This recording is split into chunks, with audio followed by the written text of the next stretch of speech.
It's Friday, my dudes. Here's a message of importance to millions of people who are continually pale and washed out, weak and run down. Doctors will tell you that these conditions are often caused by a deficiency of iron.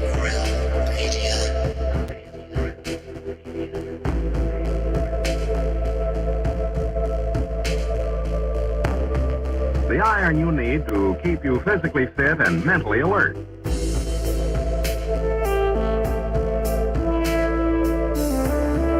Medical studies show that 2 out of 3 women and many, many men lack the daily iron your body requires in a form your body can easily use and put to work.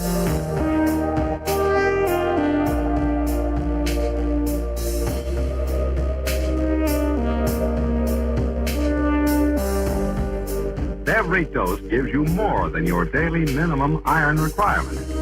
We are awake, we are awake, we are not alone. We are striving for more. So if you're not getting the iron your body needs,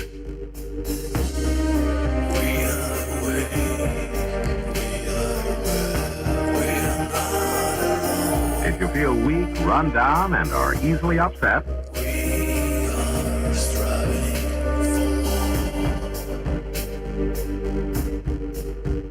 start taking ironrealmmedia today.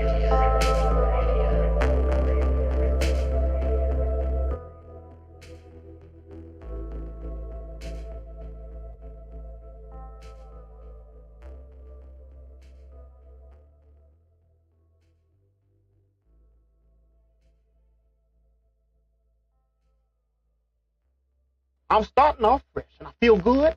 I look good. I smells good. I am good. Thank God it's Friday. Here's a message of importance to millions of... Well, that didn't go as planned. As per usual, wrong damn button. Happy Friday, everybody. Have no fear. Welcome to the Iron Realm Media's Friday night show. Have no fear. Sure enough.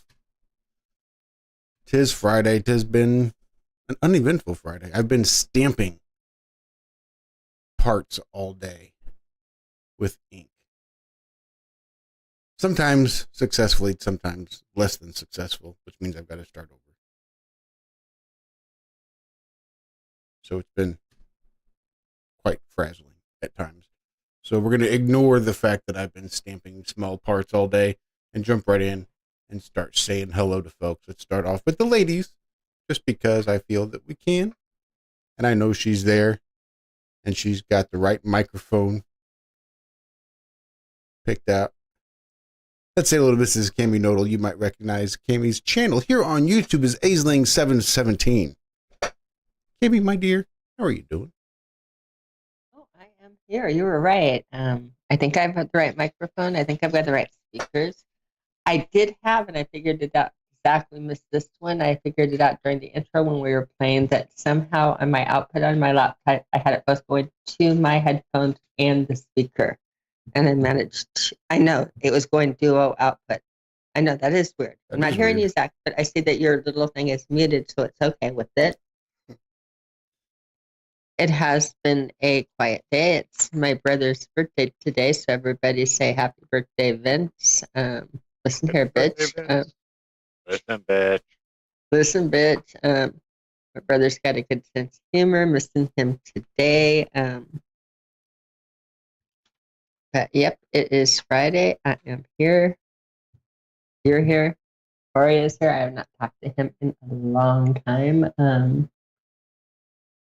So it should be interesting. It has been a Friday. I've only had one weird thing happen to me today. And that is with the eclipse coming up. I ordered some fresh, pristine Polaroid film sheets. Those little things I play with. So I wanted some without fingerprints, and I got a couple of sets of them that are just a little bit higher integrity, even we're a little finer calibrated in some different things. So I wanted some things to play with, and so I was waiting for my package to show up, and I get a package in my mailbox, and again I ordered from Amazon, and it came from the Israeli Relief and Food Fund or something in Columbia, South Carolina. But they were little Polaroid papers, but it's like, what the hell? So I thought that was very, very strange. Because it was like, what, why, how, and it was just a partial on the order. It was like a little 10-pack of those little bitty, the little 3x3s that I hand out. Uh-huh. So just one of the sets of that, I ordered all kinds of sets, and then the other box had the rest of them. But this one like came ahead of the rest of it, and it was just weird. Nothing other than weird. Can't imagine why they would be sending little Polaroid sheets or how that connects at all. But there you have it, a disconnected day. Yeah, I'm trying to think too. I'm not. What an odd place to get your polarized film from. Right. It's a scientific type of application. Again, it just, I couldn't, it's not food. It's not edible. It's, Well, I mean, maybe sunglasses. It's simple as that. Maybe they're just using it. So instead of sunglasses, they're holding up two little filters in front of their eyes and keeping them horizontally orientated. That's pretty good. Or maybe Scotch tape. No, these are just like the little. I mean, I could open and show. They're right here and show you, but they're the ones that I bend in my hand. Yeah, I don't know.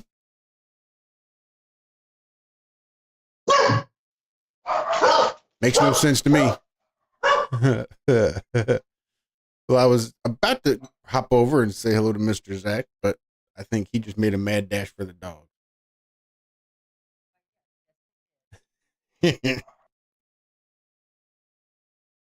That's all right. We can do a little update on Harris. We'll talk to other people, yeah, because it seems like maybe people have the audacity of walking in front of the house or what. I mean, people have so much nerve in this neighborhood that like they will walk down the street and walk their dog through that. I'm gonna go beat my dog. I'll be back. Bastards. The nerve of them. Like, who the hell are they to walk down the street? What are they thinking walking down the street? Cocksucker.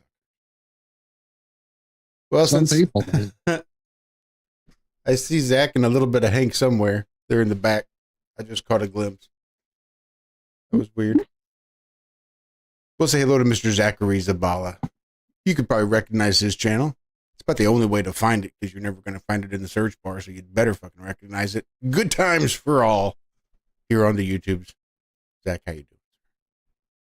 Yeah, not too bad, Josh. Had a fun show earlier. Got some painting done. Got a little nap in. Got a little food in my belly. Sun's still shining. Yeah, good day.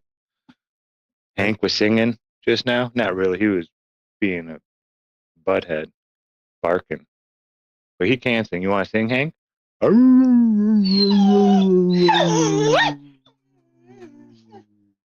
Yeah. He doesn't feel like singing. He's staring at the door like, what the hell's out there? What's Minion barking at? Who walked by the house? Yeah. They're retarded. I can't help it. They're dogs. They're dogs. Thumbless bastards. You know? Mailman. Garbage man. Doesn't matter. Doesn't matter. They're not, it doesn't matter who you are. Doesn't matter what you're wearing. It's because they have no thumbs. Like, They're pissed. yeah, well, I think if they had thumbs, they could operate the door. And then they could go investigate, and they wouldn't be so fucking curious. As it is, they're just stuck here looking out the window, seeing shit, and can't do anything about it but bark. Yeah, Generally, I blame all of the problems with dogs on the fact that they have no thumbs.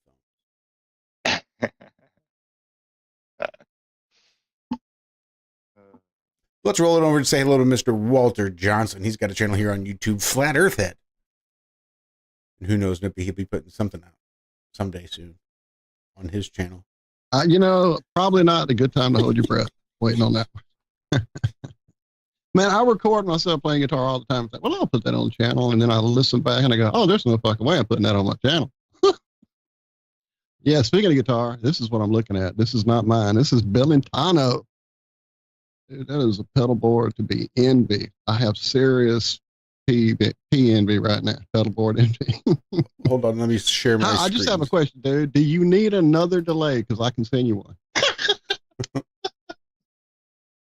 I see 4. Is that what I'm saying? 4, right? 4. Or is the looper not an actual memory? I mean, an actual delay. But anyway, yeah, sweet stuff, dude. Especially that Cabrons. I've looked at it so many times. I'm going to have to save up for it. I love the sound. Anyway, yeah, I've had a good Friday. It was very guitar centric earlier, and now I'm back in guitar mode. So, but yeah, you've heard enough of my yapping. We have an interesting guest that we want to get to because we haven't talked to him in way too fucking long. So you're going to update Harris real quick, though. You updated us off the air, I think, but didn't update everyone. I might have done it on the morning show, and I was just Did you filling. do it on the air? It was, But- yeah. Harris is, like I said, back up to about maybe 99.8%. He's pretty well back to normal. And one of the coolest things about, well, the silver lining, there weren't very many cool things about him getting attacked by my dog. But a silver lining of him getting attacked by my dog was the fact that it seemed to bring he and Evie closer. So that's cool. I mean, they were pretty close to begin with, but now they're damn near inseparable. So that was really good to see. They're always in there snuggling up. But yeah, when was the last time we talked to Horry? It's got to, I mean, it's years. Probably 4, 3? Something like I that. think it was around the time of his Walmart adventures. I think it we was last on an caught up. ironworks he last came on. And that's when he was talking about him playing those video games with the VR where it's, it's a lot of moving. And he was live streaming it at that time. I'm pretty sure that's the last time we had him on, was the last time he was doing live streams and stuff like that. I thought he came on right before he went dark. I don't remember. To be fair, I smoke a lot of weed, so my memory's shot. To be fair. To be fair, well, maybe he could remember better for us. Horry, are you still putting up a Hory Sheet show stuff? What in the world are you doing? Well, hello, everybody. Oh, my brother. What am I doing? It's Good a to see you, good man. question. It's a good question. Right now, I'm waiting out the winter, what's left of the winter before I go back, because it was full of adventure and the best time I had in my life, and also one of the worst. And so it was life changing, and it's better than this normal Matrix routine shit that I've been doing. I really realized I didn't need a roof over my head and all the creature comforts. Being right there at the beach to wake up at the sunset, sunrise, it was just beautiful. But at the same time, it got difficult. So I'm here to kind of share the whole journey, and it's basically a good 3-part thing. I'm gonna try to fit it all into one and get through to the end, because the end is really the most important message I want to get out to everybody. And I'm just going to kind of preface this by saying it's going to be a little difficult to take in. It certainly was for me. I didn't ask for it. I didn't ask for this. And so I get to take it with a grain of salt, but I went through what I'm about to tell you, and it's wild. It got wild. Well, since we can't even necessarily remember the last time you were on, let's just pretend. Back to when you were still playing VR games and putting that stuff up on YouTube. And then you had this idea, right? You were going to throw it all. It didn't need the roof anymore. Then let's just pick it up from there. You packed up all your stuff, and then... So I had said it for a good while, that Spirit's been telling me go to the beach. I'd sit in my meditations. And by the way, what I was manifesting a lot in my meditations was, put me on my path and bring me my soulmate, bring me my lover. And I got to the point where that wasn't working for a long time. So I said, just have her delivered over my threshold. Like, I don't want to have to find her even. Like, let's manifest that, right? So let's change that up. But I meditated a lot. And in the silence, every time I asked the question, what am I supposed to be doing? Where am I supposed to be right now? And it said the beach. And I'm like, I'm not a beach guy. Come on, God, But I kept hearing that. And I started saying that on my show. And so when everything started happening, my career, my video commercials started not coming in, and my income went to zero, and things started getting tight. And I'm like, I have to go somewhere. And so I started making a couple of calls to some close friends saying, hey, I'm going to be going dark. I'm going to take the plunge. I'm going to go. I thought I was going to go to Cali. I wasn't sure. And I called somebody, and they're like, I have a feeling you'll be invited here. Or be invited somewhere. And that was at that exact moment her husband's walking through. And keep in mind, she was living on a place in Texas. It wasn't her husband yet. They had just met not long, a couple months ago, like 6 months before. And they wanted to start a place where woke people can go start a garden, kind of live off the land, things like that. And so when the husband walks in, he's like, well, tell him to come here. So I went there first, thinking, okay, I'll try things there. And I'm making a real long story short, but I was really hoping that the cow pastures out in Texas would really come through for me. And they didn't. So I felt like, well, I can't do it. It's a lot of work for no reward. And so, but we're still good friends. And all my stuff is there in Texas. All my stuff, my computer, my everything. She's, this good friend of mine from Facebook that's been watching my show. She's taking care of my stuff. Really good friend of mine. So I left there. Right. So here's where the journey gets interesting. Hang on one second, Hory. 1 second. I hate to No, go ahead. you, but it's a good resting point. So even as far back as when I saw your first, that I saw anyway, promotional video for your actual commercial company that you were doing, your media, PR, whatever, you were putting it out as, you were doing actual commercials in the real world, quote unquote. And I remember thinking, wow, I wonder how long that's going to last with people finding his flat earth content. Is that part of it, you think? No, it wasn't part of it. I think the long hair was really one of the bigger aspects of me losing so much of my income on a sliding scale, because they want the short hair look. And I have had long hair since I was fucking kid, so for me that's just natural. I never even thought that anymore was an issue these days. So I'd fix my hair like Clark Kent. I'd kind of brush it back, tie it back in the back with a ponytail, make it look like I had short hair. I mean, I could do that. That was a pain in the ass, but just didn't look all that good. But there's people that like that look of me. Definitely the Ultra Poi company that makes these awesome glow sticks. Shout out to them, because they made me money while I was out there. I brought those glow sticks out there and made some money. But it's something I always felt like I could do. If I ever was thrust into the homelessness thing, I'm like, I got this glow spinning, fire spinning thing in my back pocket. I bet I could make money with it. Intuition was dead on. But, that's, if I got off track.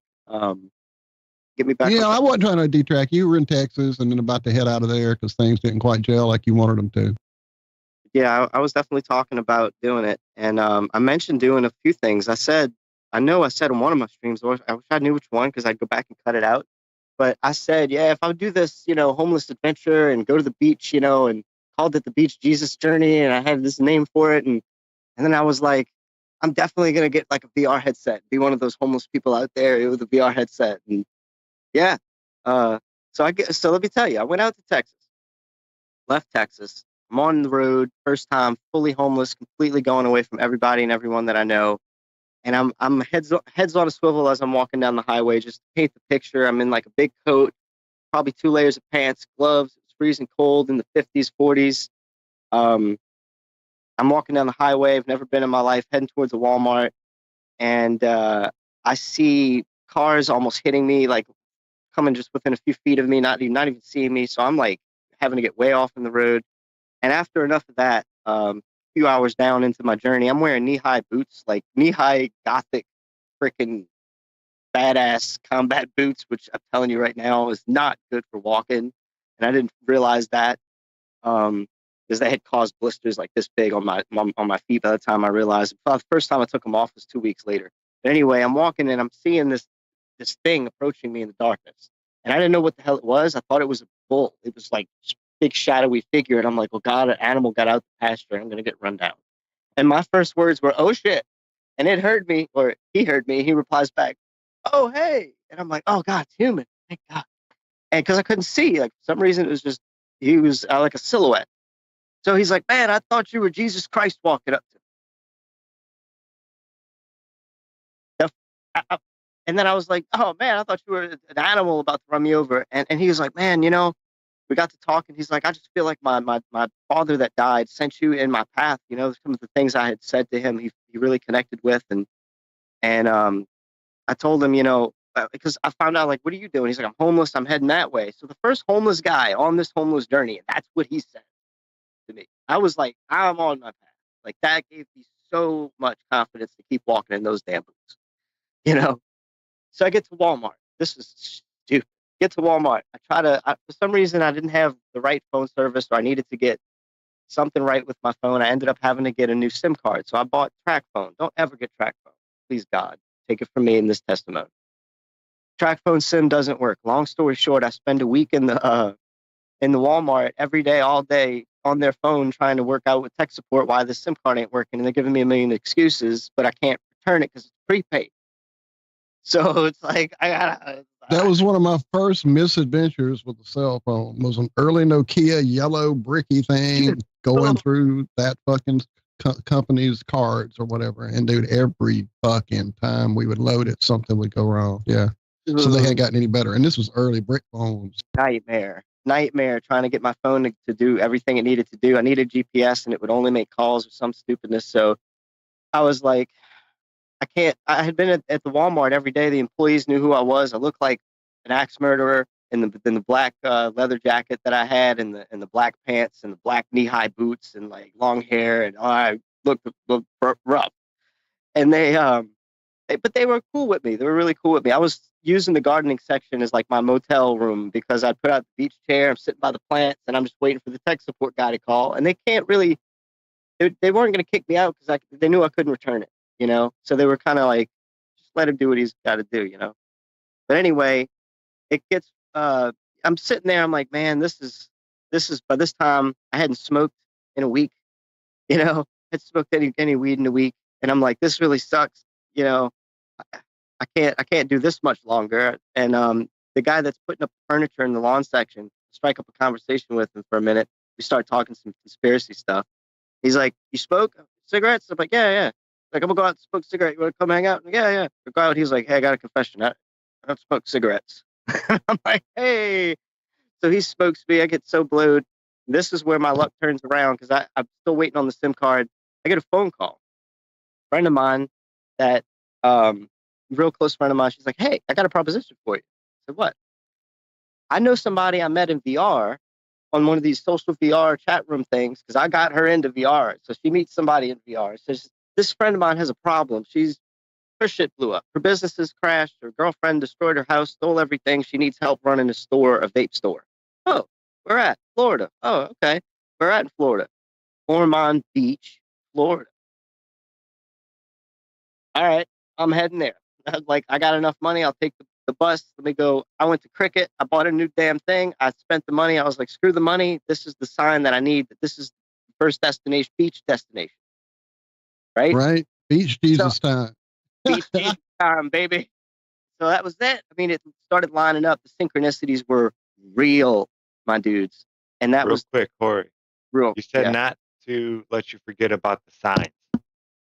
Yeah, so the signs, that was another sign. The first sign was the dude that told me, like, hey, I thought you were Jesus, you know? And yeah, that's that was definitely the first like time that I didn't want to tell y'all in the pre-show. So that, and then long guy smokes me out. Then I get the phone call while I'm just buzzed and happy and my energy has been raised. I get this life-changing, pivotal phone call.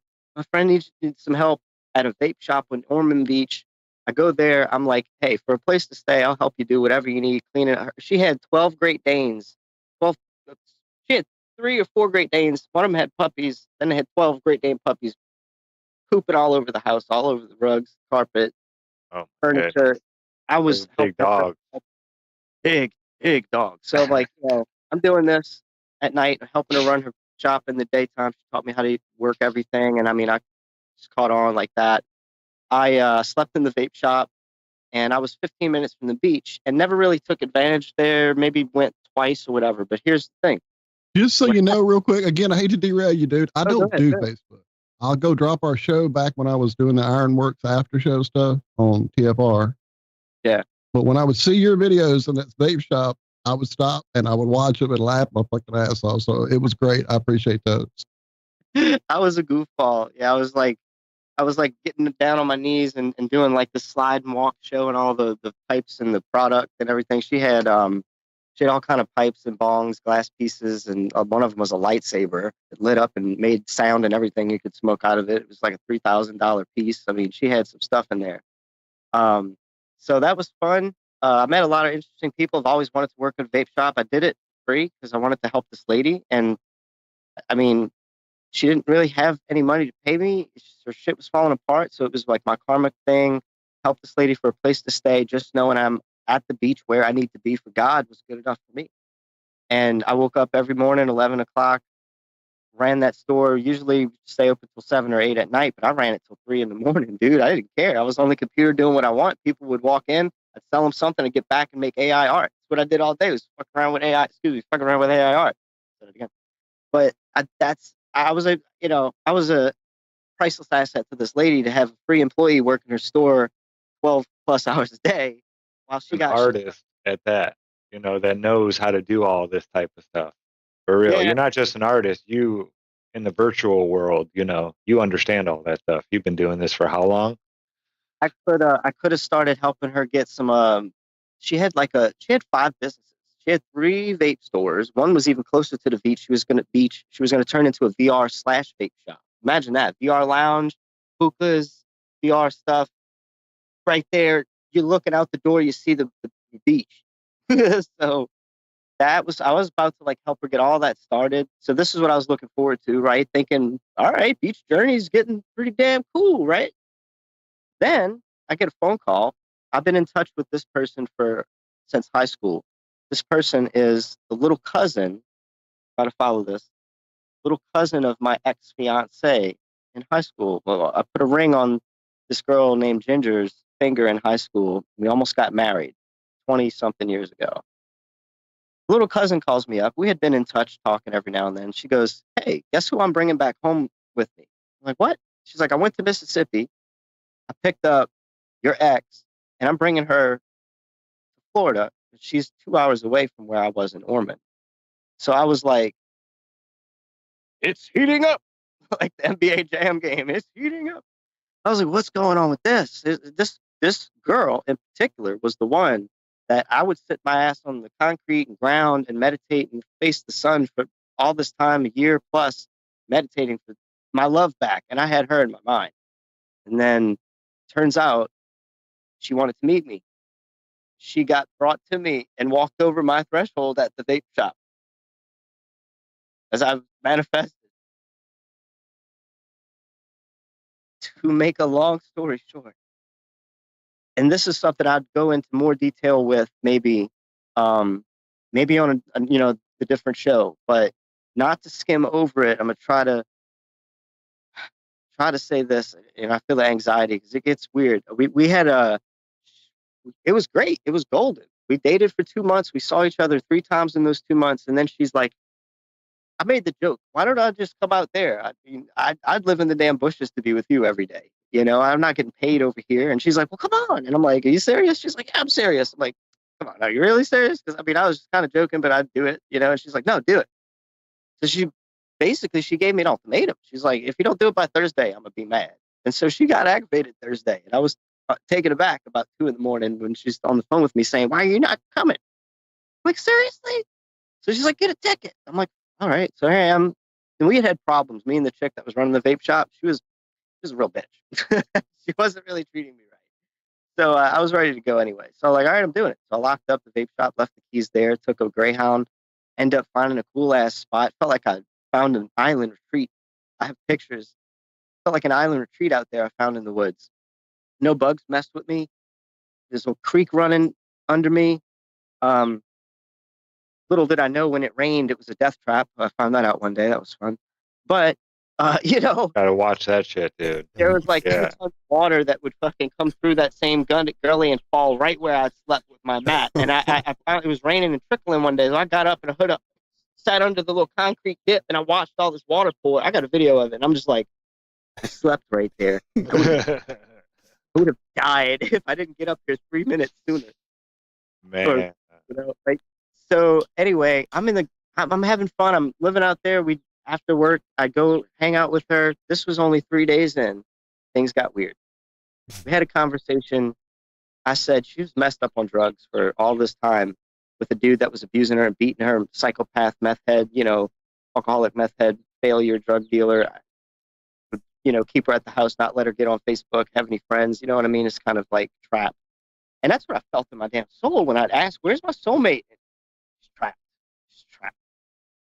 So I'm like, well, she's trapped and I can't find her. Bring her to me. It was kind of where I ended up. Well, that happened. So anyway, but when she told me, I said, are you going to stop smoking that shit, that meth and shit? Like, you don't want to do that shit no more, right? She's like, she'd been clean.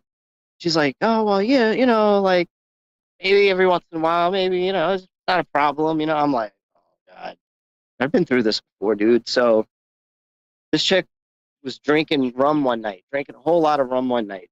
And she's a little chick like me, dude, and she's putting this stuff down, and I don't even tell she's drunk, right? But the way she was acting was real sus. And we're watching, of all things, Magic Mike on TV. And I'm going to make this long, creepy-ass story short, but I felt this real weird energy coming out of this television set, swirling around the room. And you know, with my energy healing background and stuff like that, I'm sensitive to things. And I felt these, like, just black swaths of energy swirling around the room that I just put my hand out for and grabbed. I made them kind of come to my hand. I was like, damn, I'm feeling this buzzing in my palm. I'm like, whoa, shit, I did this.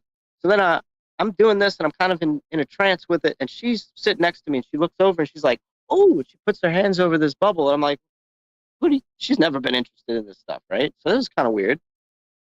And then I decided, let me convert this energy to love and shove it back into her real quick. That'll make her feel good, because I've done some things, right? Her reaction, I'll never forget, was a shock, a fear, a surprise, all in once. Her eyes got like this. She shoved it back towards me. She's never done any energy work. How could she do this, was my first thought. And the energy that hit me was like a gust of wind neutralized. There was like no love in there. I was like, what the fuck? It confused me so much that I had to go outside and sit with myself and smoke a cigarette. She had no work the next day, no work. She was just starting to drink. We had just started this movie. I go outside. The next thing that happens, her little cousin comes out and tells me she's fallen asleep. She's passed out. I don't know. She passed out. I'm like, what are you talking about? So I got to go back in the bushes at like 2 a.m. Well, I just took like a shot or two of whiskey. We were just starting the night. That's how it got weird. It led up to like her gaslighting me, because what happened was she was still online on her phone the next day, and I could see her online, and I'm like in the bushes like 7 a.m. going, why is she still up? You know, like, what's going on? I'm spidey tingly feelings everywhere. I'm like, I know what's going on. Like, she met some dude that had some stuff. She wanted some stuff, and all this is, I'm feeling it. So I wait, dude, till like 5 o'clock in the evening the next day. Keep in mind, she's got no work. If she passes out at 3 a.m., how long is she gonna sleep? 9, 10 hours.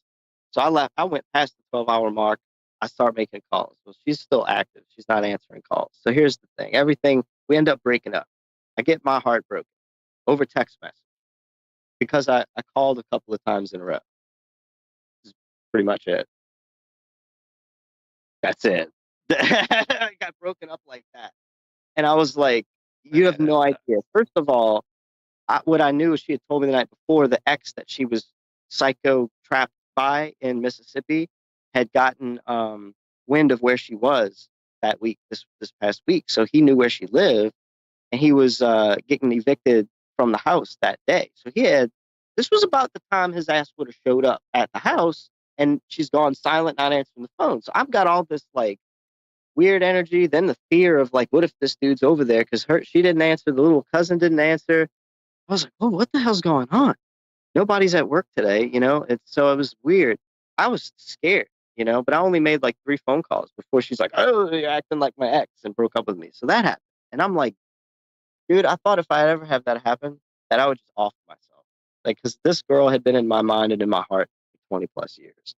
And for it to happen that way again, it was because the first time she broke up with me, I had no closure for 20 years. And the second time was almost the same.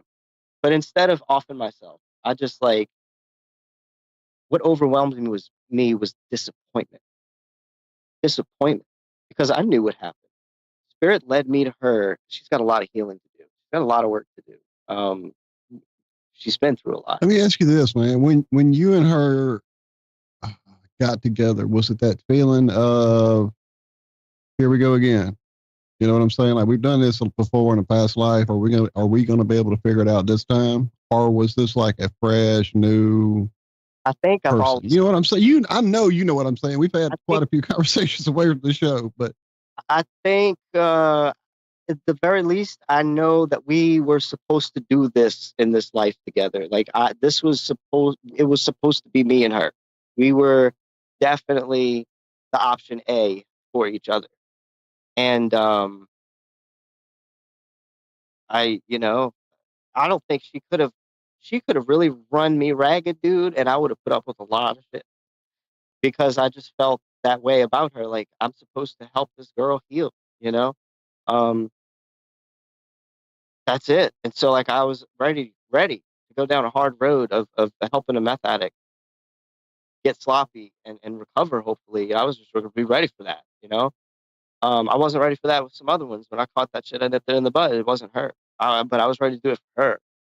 So when she was basically like, if you call me again, like, I'm going to call the cops. I was like, you're bringing the cops into it. Holy crap. It's like, what? Okay. Like, okay, that's it. The contract can now be broken. The spiritual contract can now be broken because I'm not going to push past that. I have bigger and better things to do. This was a stepping stone on the journey, I hope. Because at that point, I'm like, now what the hell, God? You want me at the beach still? For what? This is it, right? This was it. It's supposed to be me and her get back together at the beach, right? No. Oh, my God. No. This was a lesson for you.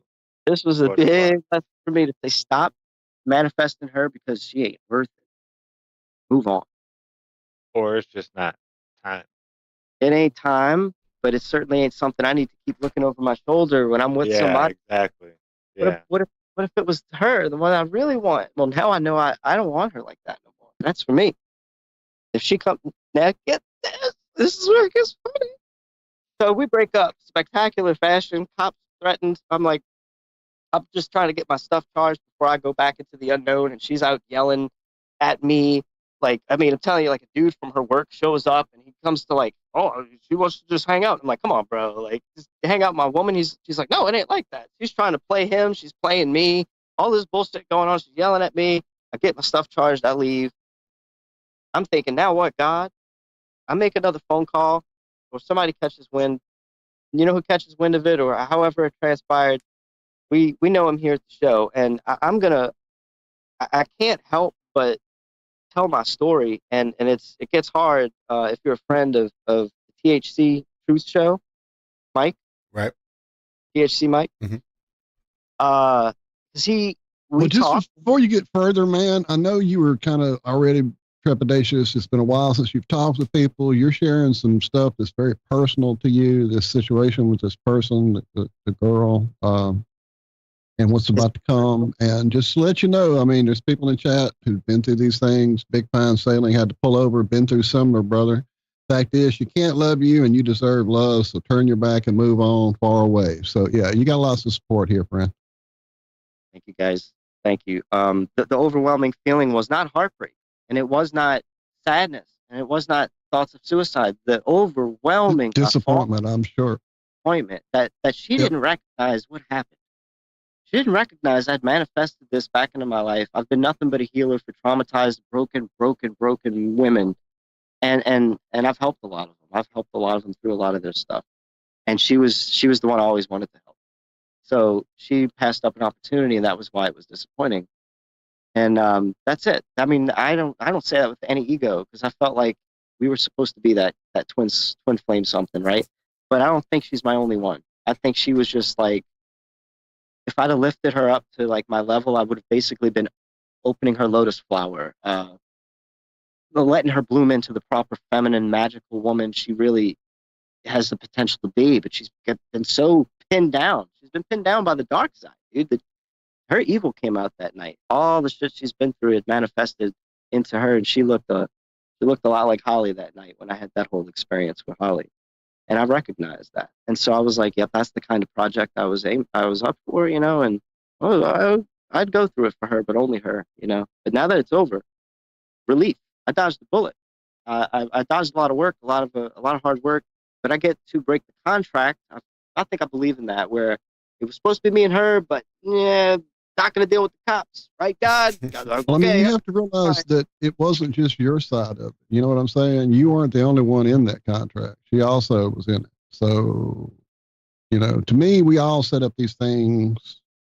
And when that nexus happens and the meeting happens or the event happens or the dream, whatever it is happens, there's that choices that can be made on both parts, all parts. And once all that is chosen, then it goes wherever it's going to go from there. And, you know, everybody's got their karmic weight to carry from that. Right. Yeah. So this felt like it was definitely the second real ending. And I don't know, it would take miracles to have me want to let my guard down for her again after this. That's for sure. I've just grown up enough now. I saw what I needed to see, and I know what I know now. It's not a mystery anymore. And to have that answered I can move on now. That was great.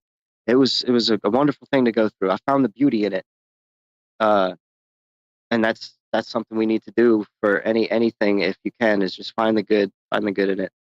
Keep the glass half full. So that happened. I get a call from THC Mike, some kind of way. We start talking. He's like, "Dude, come here." This was the next day. He's like, "Come here." He's like, "I want you to set up a green screen, do my studio stuff, get my quality production like where you had yours, you know, and help me with graphics and like all the stuff you know how to do. Like, come bring it to my show and teach me." And I'm like, "Yeah, dude, I'll do that for a place to stay." And where you at again? He goes, Virginia Beach. That's when I knew, oh, the journey's not over. Beach Jesus is keeping another beach. You know what I mean? I'm like, yes. So that ignited my fire. That ignited my spiritual flame again. I thought, okay, good. Because had it been anywhere else, I would have been deflated. I would have been super deflated, you know, if it would have not been a beach. But I didn't even expect it. So anyway, I get to his house, start setting up some stuff for him. Really, it was just cleaning his space he wanted to do first. And I won't get into specifics, but like he wasn't the best friend throughout the supportive. He wasn't the best supportive friend. He's quite rude. I didn't like how he talked to anybody really in the house, and it was just really. I felt like I didn't want to be there. So that's stirring. As soon as I get there, just 2 days into it, I'm feeling like this, right? So just to paint the picture, he was just not who I expected him to be, and 2 days in, this is 2 days after the breakup, I'm laying on the little air mattress I have in the room, and I wake up at 5 a.m. from a dream of Ginger behind me, hugging my waist, putting her head on my shoulder and saying, I'm sorry. And I'm like, oh God. I immediately wake up from that because I'm like, I don't need this. You know what I mean? I don't need this. This is what breaks me. This is the thing that used to break me. Which is dreaming about. I've had so many dreams about laying on the grass looking at the clouds with this girl, and she would get up and kiss me on the forehead and then walk away and disappear. You know, I haven't had a couple of dreams like that. It really haunted me. I'd wake up crying. And then I, have it 2 days later at 5 a.m. I wake up on the air mattress and I'm like, I'm all angry, right? Well, I'll check my phone. Dudes, I look at my phone. She had posted 2 messages on my Facebook. Sorry about all the noise happening right now. I got everything going on. Not bad. Hey, you're gonna cut the grass? I'm doing a live stream right now. I have to go inside, cutting grass right now. Skype is really good about cutting that background noise out. Barely heard a thing. So far, it's been good. We'll see if it can kill the lawnmower or not. She knows I'm doing this, but she don't remember. Hold on.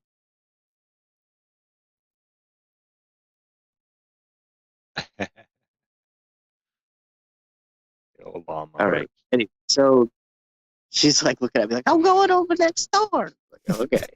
You better. You better. So anyway, I wake up 5 a.m, check the phone. The phone, she had posted 2 messages to my public Facebook wall. You know how you can go on somebody's page and write directly to their page? Something I never do. She writes on my page 2 posts back to back. First one said, I'm sorry, I don't know what got in me that night. The next one said, call me. Right after I had that, she did that at 3 a.m. I woke up at 5 a.m. So I had this dream, like between the 2 hours that she was typing this and feeling this, and I'm like still connected, apparently. So I'm like, so I call her, no answer. I call, I'm like, maybe she blocked me. I know she's not really technically literate, so maybe she doesn't know how to unblock me. So I try to like reach out to her aunt, and her aunt's like, what happened? You know, they're like, what? They were so surprised. They were so excited that we just got back together, you know, and they're like, well, I'll see if I can get in touch with her. And then I get a flood of text messages, you know, don't ever reach out to my people, like, oh, we'll get the cops, blah, blah, blah. So that's, you know, how it ended. But I got that text message, like, I'm sorry, call me, something got in me. If I had a nickel, if I had $100 for the times I've heard that, I'd have, you know, go buy some dinner. But for real, that was key to remember. I said that for a reason. So anyway, we break up. I get to mourn through that. Mike's no support. The haystack is broken. You know, I'm done with Mike. He gives me an ultimatum because he says, look, we're going to attach a boom box to this go-kart and ride it on the boardwalk at the beach in front of all these people, hundreds of people playing music, at Flat Earth music and stuff. And he's like, you got to film me, but we got to watch the cops. And I'm like, wait, hold on. I was cool until the watch the cops. I don't want to get a ticket. I don't want to get a bad reputation, all this kind of stuff out here. And, you know, oh, no, what are you here for then if you're not going to do this? I'm like, dude, 50 million other things we talked about, maybe, you know? And so when it became like he wanted basically to do stuff I wasn't comfortable with, he's like, then you can just go, dude. You can just go. And I'm like, okay, I did. I just immediately, because I'd already felt like maybe I shouldn't be there. So I packed up everything and I walked out. Now the beach journey really begins, because now got nobody. I've broken up with the love of my life. I'm still going through. I'm still thinking about it. I'm mostly over it at this point, but it's all fresh. Now I got nobody. No, there's no other call coming in. There's no other place I feel like going. I'm at the beach, and I'm going to stay at this beach and make this beach work and see what this beach has for me. That's the mindset I had at that point. So I have to survive, and I have to do it for realsies. No stay with a friend shit now, you know? No stay by a friend shit anymore. Right, shit got real. Shit got real. So, first guy I meet, real stout guy, probably 5'10", 5'11", burly. He's got D's nuts tattooed on his knuckles. DEEZNUTZ. I mean, you know, you can't judge a book by its cover now, really, can you? He's sitting out there, you know, like hunched over, kind of looking around, his little cap on, his arms folded. He's looking at the tourists and stuff coming into the public restroom, and he's smack in the middle of the woman and the male entrance, or off to the side, or so. He's real close to the public restroom. I walk up to him thinking, I'm looking at him like he's got to be homeless. So I walk up to him like, hey, man, hey, buddy, what's up?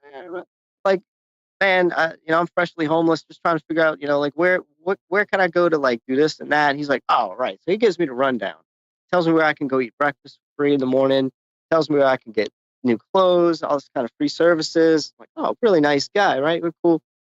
He was the guy that I befriended.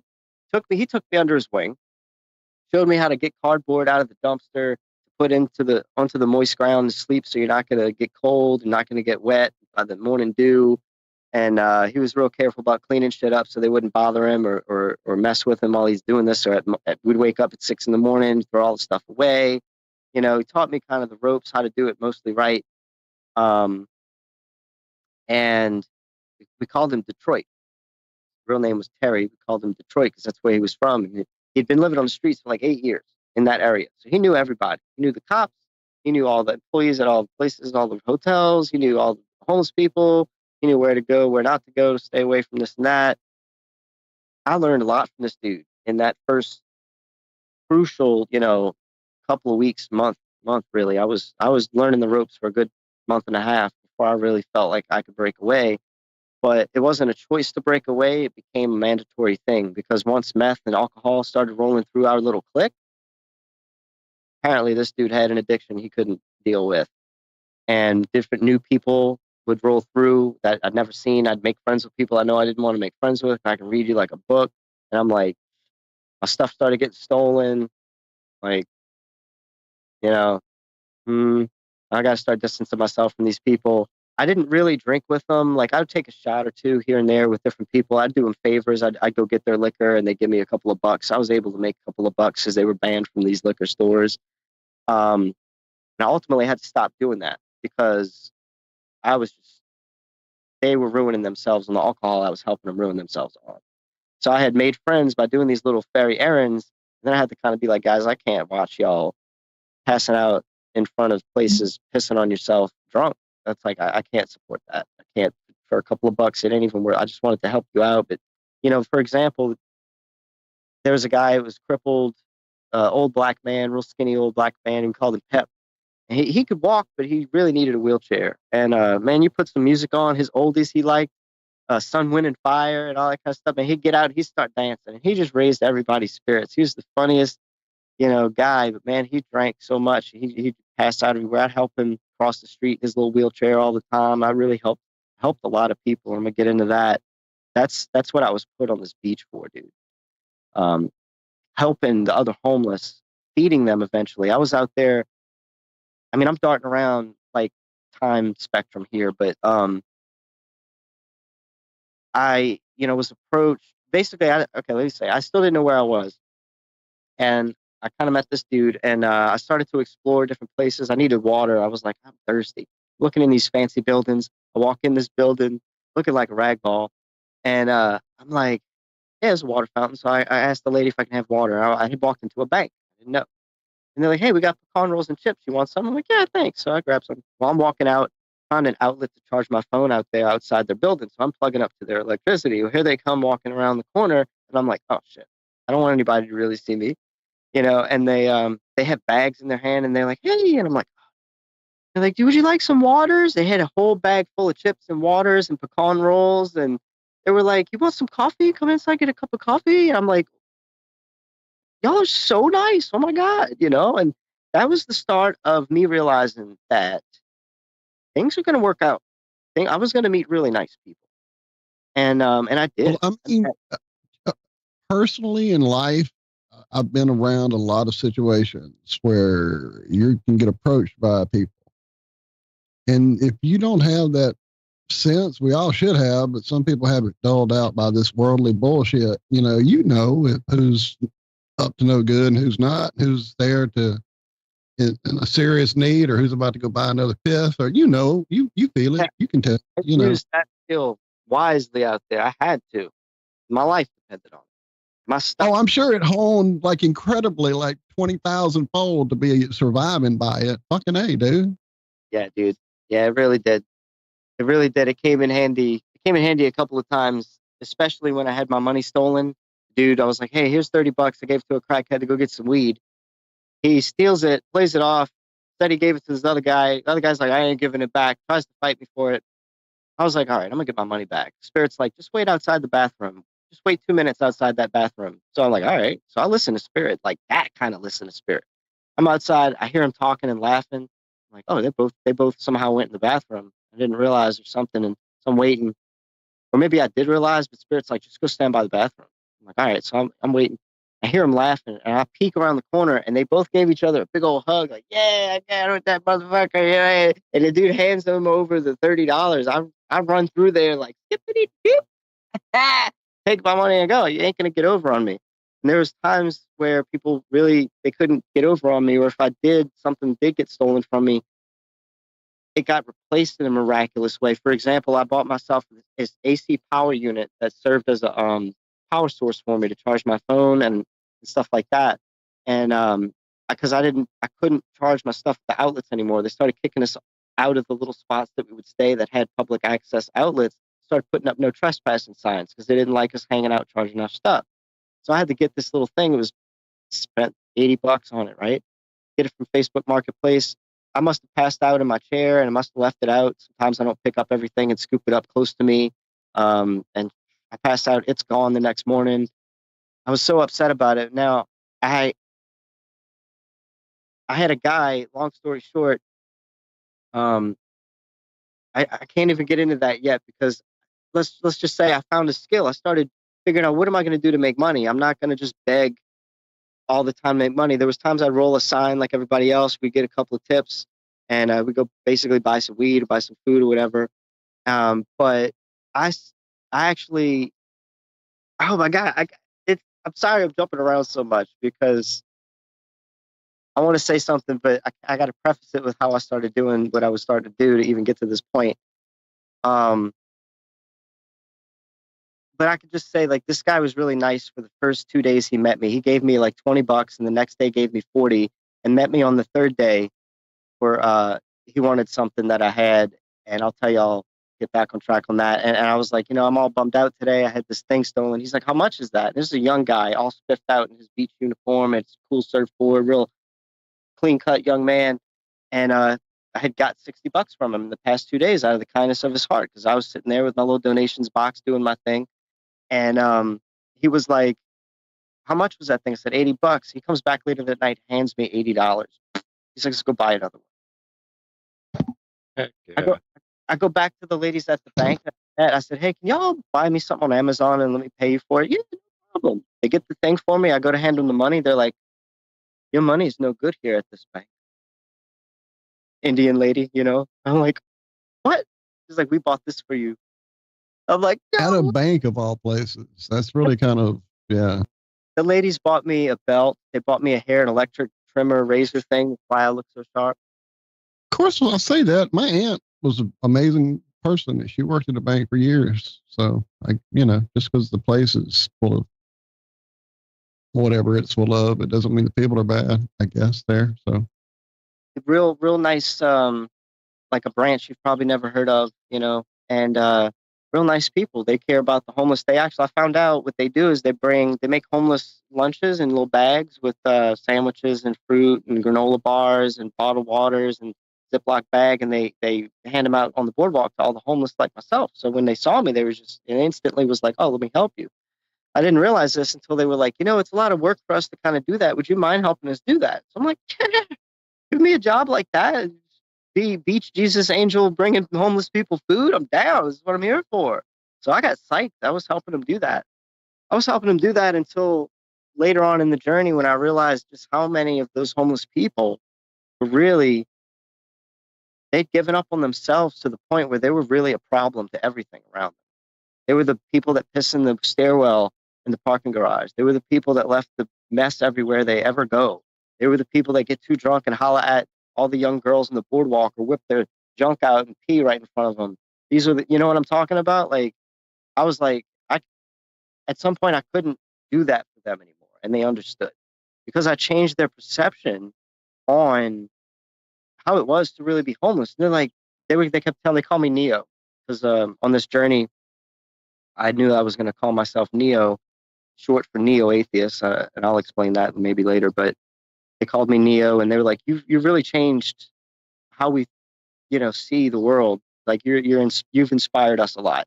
They told me that at the end of it, which was really meant a lot because they've helped a lot of homeless people, and they were like, "You're different. You're just way different from them. We've tried to help them, and they end up back ruined, but you're just always happy.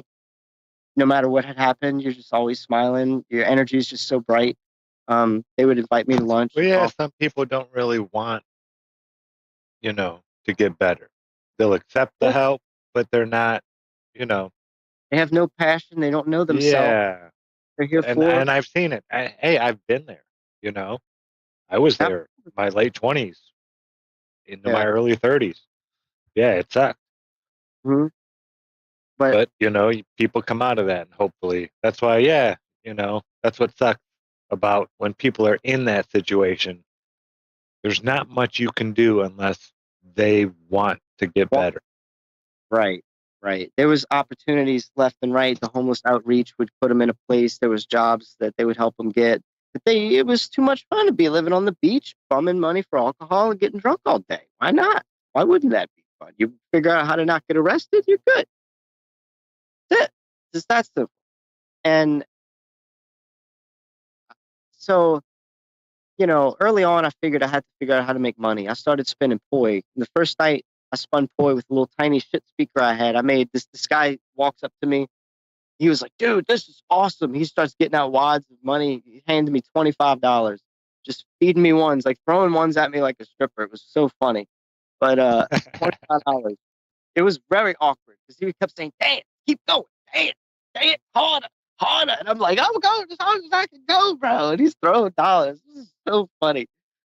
So that's the interactions I had with some of the tourists, and I made $25. I said, "Yeah, I'll dance like that all day." So, I don't care how weird it is. So I went and bought a new speaker. Eventually, I saved up about $100 to get a speaker that was worth about $280, big 3-foot boombox. Ended up buying. This is another miraculous thing. I needed a bike, right? So I started to want to get these things. I needed a bike. $50 to get a bike. I found one. I'm like, okay. So I saved up 50, and $20 for the Uber. So I had $70. Found the bike, Ubered there. The lady goes, "You're homeless? Take the bike for free." Gave me the bike. I said, holy shit, what another angel. Then convinces the Uber guy to put it in his bike and drive me back, saving me 3 hours. So that happens. I get the bike to the hotel. Check it out. Put the bike at the Hilton with a little zip tie lock thing that I had, a little key. It wasn't much. It was very thin. I was like, it's just overnight till I get a chain. Under cameras at the bike lobby where everybody else has their bikes. Thought it would be safe enough. Okay. I wake up at 6 a.m. I check my bike. Still there. I'm like, good. We go get breakfast. They fed us at the back of Pocahontas Pancakes. All the homeless people, they would feed at between 7 and 7:30. They just feed you breakfast for free. So every now and then I can go. I mean, every day I could go there. So I'd make it every now and then and get breakfast. So I went back at 8 o'clock. My bike's gone. Damn, dude. Bike's gone. I'm like, That's shitty. really? I get back to my well, I go tell the security and everything. I make a report, call the police, tell them, well, hold on, I don't call the police. I just get the security look at the cameras, and I'm all deflated. I go back to my little clique of people, and they're like, "Oh, hey, Neo, some dude came with your bike trying to sell it. He had a sombrero on. He had a tattoo of a cross on his cheek. Blah blah blah blah blah." I'm like, "I've seen this dude. He thought I was a meth head last night and asked me if I knew how to get some shit." So I was like, "I know who this is. I met him on 24th Street down the block, a couple of blocks." So I knew who he was. He stole my bike trying to go sell it to get some drugs. And he didn't care where he got it from. The dumbass happened to see mine and go take it. Somebody told him mine was where it was. So there's 2 people in on this. I didn't know that yet. Anyway, so now I had his description. I called the bike. I went to the different bike people on the boardwalk. I called the police, gave them the description of the guy that stole my bike. This was 8 o'clock. By 10 o'clock, I talked to an officer. By 11:30, dudes, they call me back. "Hey, Mr. St. Germain, we got your bike. Come get it. It's on the boardwalk." Bam! Put 2 people in jail. They had priors for 7-Eleven thefts, cleaning up the streets. Come at God's people. That's how I felt. And that's how I felt. Need to get you I a was red beret. Yeah. I mean, when you put a tattoo on your face, don't you at that point decide, okay, I'm never going to get a real job, probably won't have a girlfriend? Well, if I'd understand if it's like an inverted pentagram, sure. If you're like a Satan worshiper, but I mean, it's a good, solid Christian foundation. Even a cross. You're right. What was I thinking? I think it was upside down, so he wasn't winning anything. So maybe yeah. he got it in Australia. Shout out, Lucas. Dumbass Lucas, decides- right? He's dumbass decides he's going to steal bikes with a sombrero, and to not take that damn thing off the whole spree. He's an idiot. So anyway, They'll think I'm Mexican. so that happened. I got my bike back. I felt invulnerable, And then, I'm sitting I'm feeding the homeless people still at this time, making friends. I'm seeing new homeless people show up left and right. I'm helping them figure out all the things I know, where to go eat in the morning, where to get free clothes, the homeless outreach people. I'm giving them screenshots on my phone from the schedule of where to go and what days. I'm like doing the homeless outreach people's work for them, literally. And it was so fulfilling. I mean, dude, it's one thing to be sitting in a office trying to figure out what to do to help the homeless. It's another thing to be out there among the homeless and knowing what the fuck they need. And I tell people to that, I say, sometimes God's work doesn't come with a paycheck. And I was cool with that because what I got from it was peace, happiness. And Joel everything that Osteen just disappears into the bushes. What? Joel Osteen just kind of backed up into the bushes. He does like the Homer fade into the bush, right? Yeah, indeed. Yes, indeed. So I figured I'm doing the Beach Jesus thing, man. I'm feeding people. I'm helping. Look, the biggest thing was that I would sit down. Okay, so let me tell you, I was spinning poi. I bought the new speaker. I decided to go test it. I put it on the sand. I'm blaring some awesome, like Saya or something music and getting into it. I have my little box out that says donations for the dancer on the boardwalk, and I'm about 12 feet off in the sand. And then there's people watching me up and down the boardwalk, leaning on the rail, looking out at me, and I see it. And anyway, I get back to my box when I'm done. I didn't realize I had a whole bunch of ones in there, about 12 bucks in there. And people were standing around still looking at me. So I'm like, do y'all want a specific song? And they're like, yeah. So I spin to their song, and they threw a couple more. They let all the kids throw some money in the box. It was beautiful. I could make money all night long, every single night. Never know how much, but a damn good minimum of between 20 and 80 plus. And that was great, dude. Doing what I love, showing people dance. I wanted to teach people. I don't want to jump timelines, but I think you've done it already a time or two. When did you become an artist? An actual, literal brush in hand artist, man. So this was it. I was saying, kind of getting back on it, because this is what I was first doing for money, right? Spinning poi. And then I was staying with a friend that was very mentally ill. This woman around my age, looked very young for her age, but she was mentally ill bad. Like if you wore the wrong shirt around her, she would think you're on a certain team, spying on her from the government, etc. If a crow landed on the power line, she could hear what the crow's saying and all this, Unfortunately, a lot of targeted people do wind up on the streets. She felt targeted. She was a definition of targeted individual. She had TI syndrome for sure. And it was a sad thing to see, because I got to experience that none of these people had any affiliation with anything in her life, and she was mentally distraught by it. But I stuck around her every night. I slept next to her to make sure that nobody screwed around with her and messed with us. I took her away from the crew when it got too bad with the drugs and the meth. I was like, look, I don't like this shit either. She's like, I don't like this shit either. Like, you want to pick a spot, get away from this at night? She's like, yeah. So I did that for several months. Dudes, before I get into the artist thing, with her, while I'm on the subject of her in particular, she made a post on my Facebook, and it had her in it, and somebody saw it. I don't know how. Somebody saw that it was her, and they had been looking for her. Her family had been looking for her, and she must have posted from my account somewhere on their page. I don't know.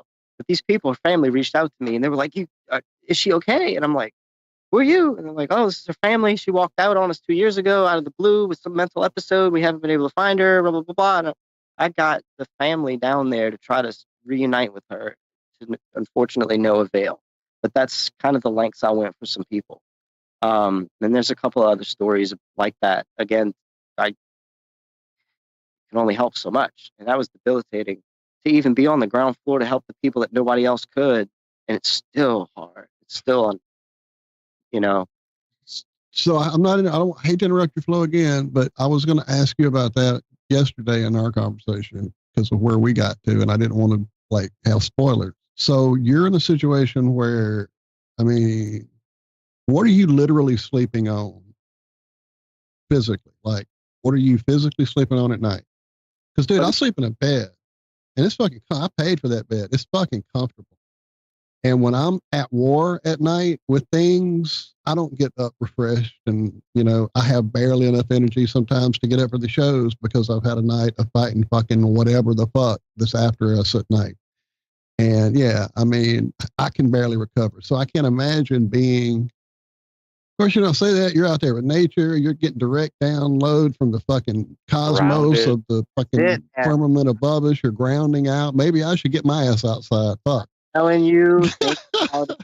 For real, think about it. I woke up every morning with the sunlight coming through my, like 6 a.m. sunlight and morning traffic, refreshed as all get out, refreshed every morning, had so much energy every morning. It was never, oh, I got to get up and pick up all the stuff, pack up and move it. Nope, never.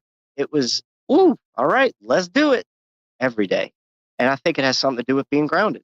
This is, can you see the picture? Oh yeah, absolutely. Yeah. So yeah, I was sleeping on the brown blanket was my like padding, and the white blanket was what I covered up with. I had this cart, which is a two-seater toddler bike pull-along trailer that you put your kids in. I packed it with the boom box. Fucking genius. I had a laptop in there. Look at my beach chair, bungee to the top of it. The beach chair has it's open and it has food stuff in it. So many snacks. It reminds me of something. What is it? Fucking limb? The limb. I think it reminds me of the limb. Dude, look what's in there. So the beach umbrella, when it got rainy, I just popped that umbrella out and put it over me and ride it out, or I'd bungee it to the side of that thing and fall back asleep, or I'd take the chair, elevate myself off the ground, bungee the umbrella to that. That's what I would do. And so it would never touch me. I'd just go right back to sleep, pull up my blankets so they wouldn't get wet on the floor, and be done. That's Real the hardest quick, thing. Horry, stop screen sharing for a sec. I can share this on a full screen for you. Okay. Over here on this end. All right. Let me. Thank you. I'm not even thinking it through. I just want him to show as he wants to show it. But yeah, yours would look better. Thank you, Zack. Yeah. Okay. So yeah, Producing live shows. Look at you. There you go. on that mamma jamma there, and I got a better picture of it. Another one, but look at the umbrella. Like that's not it, Zack. No. I'm sharing the wrong one. Oh yeah. Okay. Hold on. Give me a second. Take your time. Jeez, I want to see if you can find the Easter eggs in there. You know, this one. Okay. I've already mentioned what it was, but I just think the picture is funny because there we go. There it is. That's why. You notice those white controllers there? Yeah. VR headset to the left. VR headset. That's the new one I had got.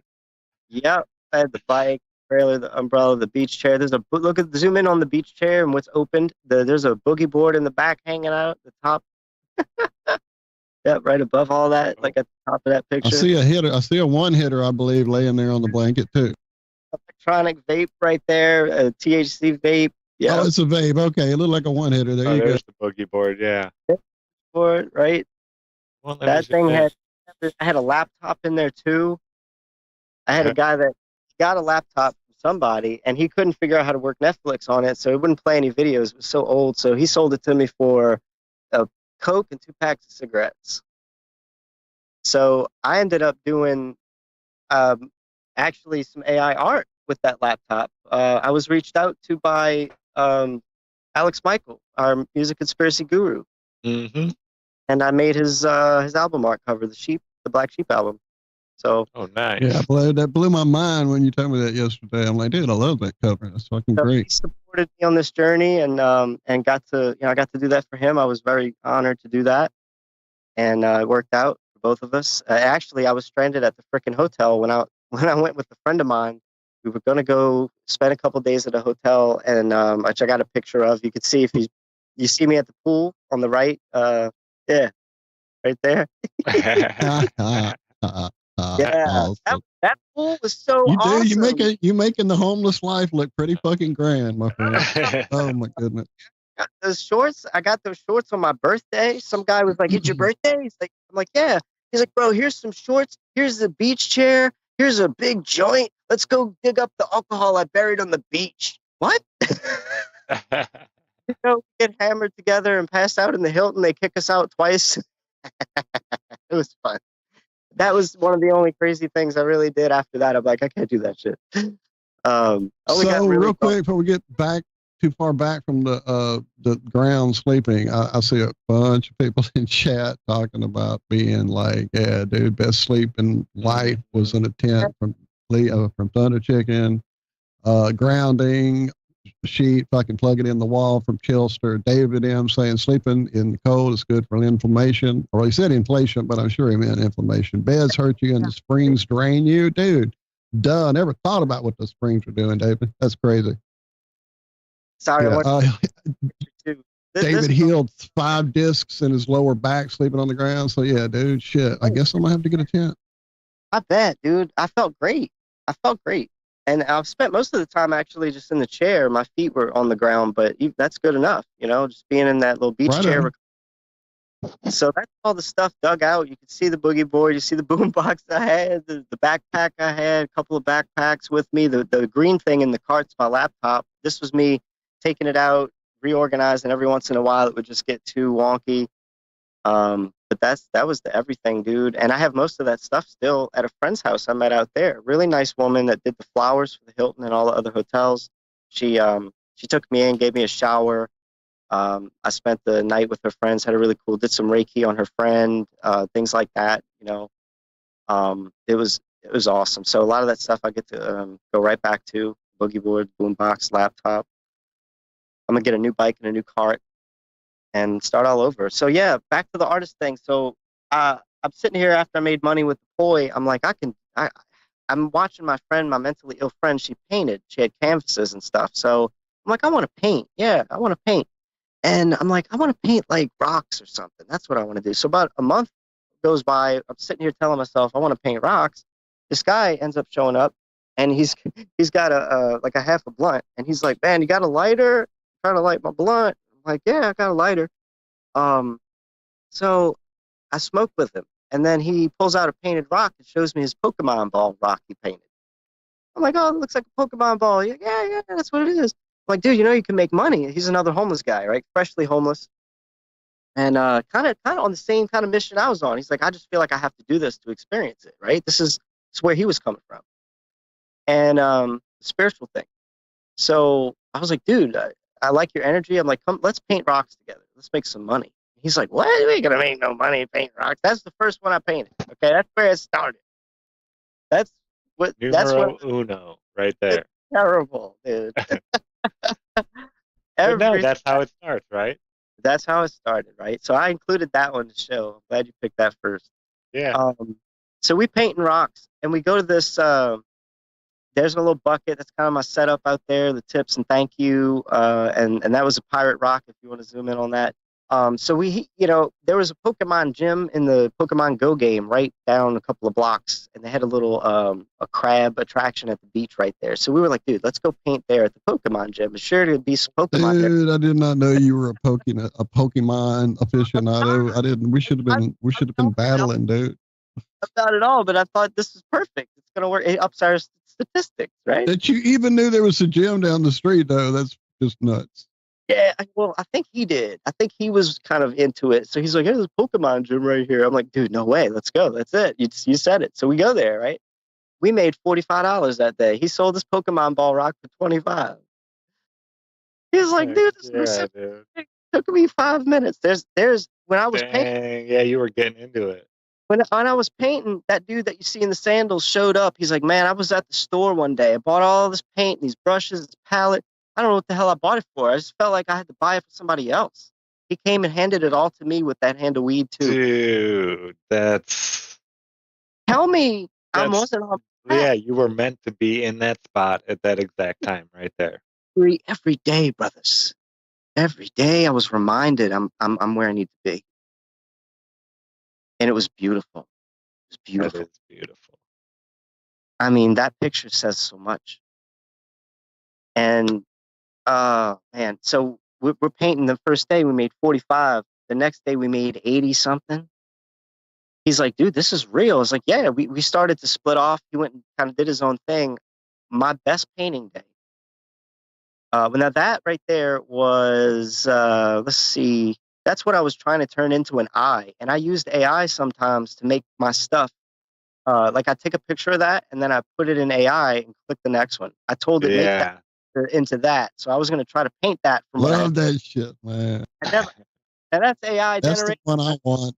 And I never got to do that with the rock, but I used that technique to finish. Go look up look at the cross one. That's a little bit further down. Maybe it's got a cross on a stone and the beach sunset.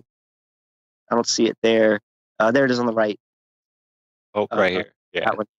So I took and stenciled that with Oh, pencil, yeah. and I had AI color it and kind of give it some definition. And then what it showed me, I kind of tried to mimic. And in then the just painting. reproduced it on the fucking rock. Yeah. That's an amazing idea, man. How about that? That's favorite. beautiful. For my Jack Skellys. Check out my Jack Skellingtons on the left. Yeah. Be That- love. That's awesome. I sold that one for like 20 or $40. I don't remember. That was just a kitty face purse I found at CVS. I thought it was cute. Took a picture of it, painted it. There you I go. love kitties. I There's love kitties. Hello, Kitty. no anything for Hello Kitty, but I was like, if I paint these, I bet they'll sell. And they sold. Dude, I before- picked up a Hello Kitty guitar a few weeks ago in a pawn shop and Zoom didn't in. buy it, and then went and looked online, and they're worth a lot of money, and I went back and it was gone. Oh, really? Wow. If you zoom in on that, that looks like a freaking stencil. I mean, not to toot my own horn, but this You was better call Mike Stellium and ask him about whether that's a stencil or not. Have you seen his shows about the fucking heart rocks, man? Stellium 7? No. We'll get you on that later. If we get off on that, it'll be a whole different show. But yeah, dude, heart rocks will break your fucking brain, Horry. Yeah, man, you're gonna trip. You're gonna fucking trip. But that's amazing. This was my Broken heart.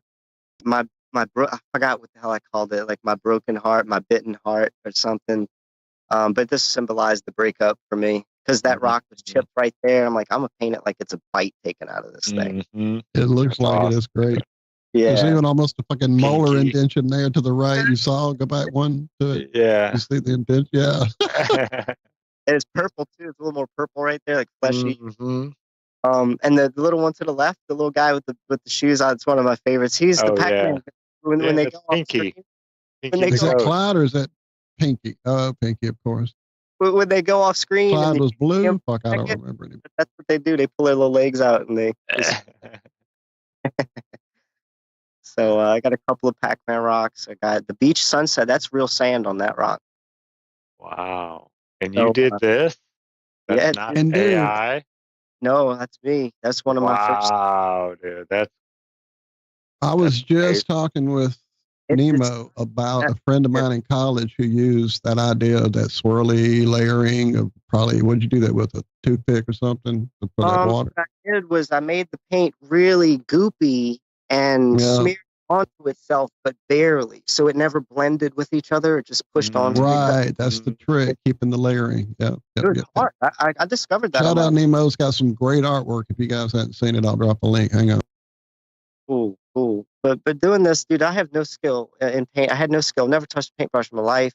Really, I might have like dawdled with a watercolor water book. Yeah, one but day. you're an artist. You give an artist anything and they'll be able to figure it out and turn it into art. You know? Intuition said, "Go paint rocks, dude." Kept I bugging. guarantee I could throw you into a junkyard and teach you how to weld if you don't know how to yet, and you'd come out with some amazing masterpieces. Yeah.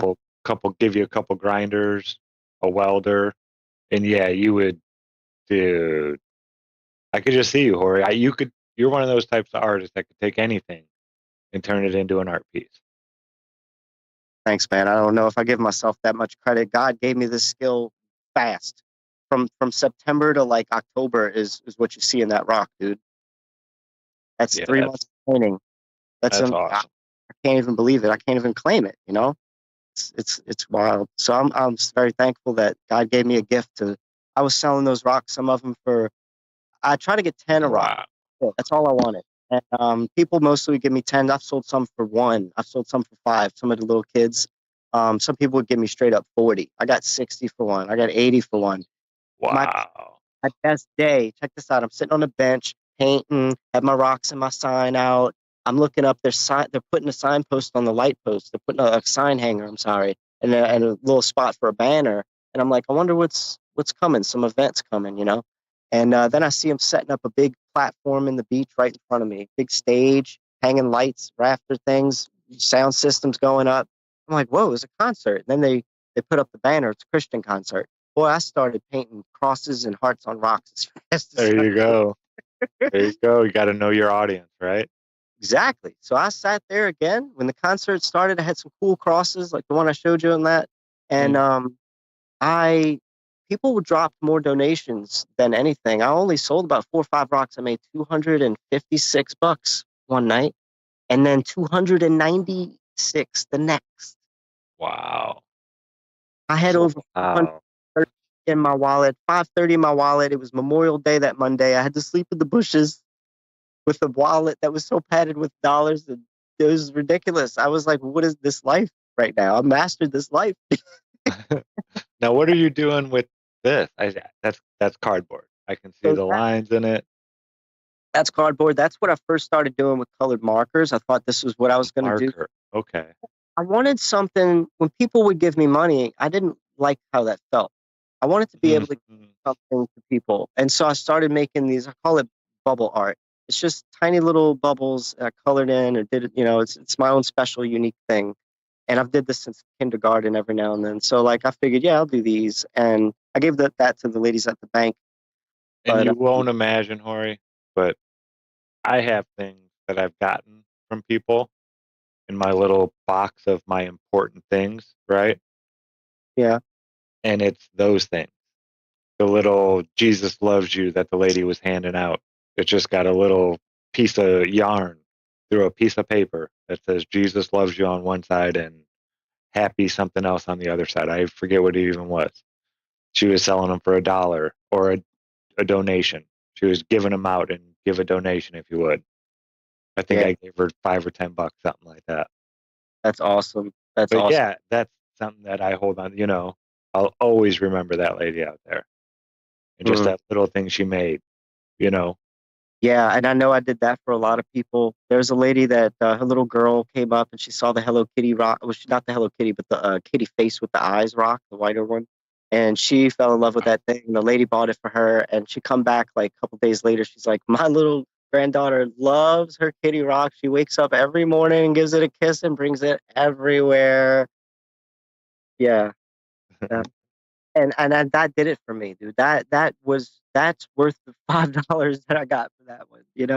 hmm And then when there was another family come by with a little boy and a little girl around this maybe ages of 5 and 6, and they both wanted a rock. And I sold them little $5 and $1 rocks. I don't know, probably just about gave them away.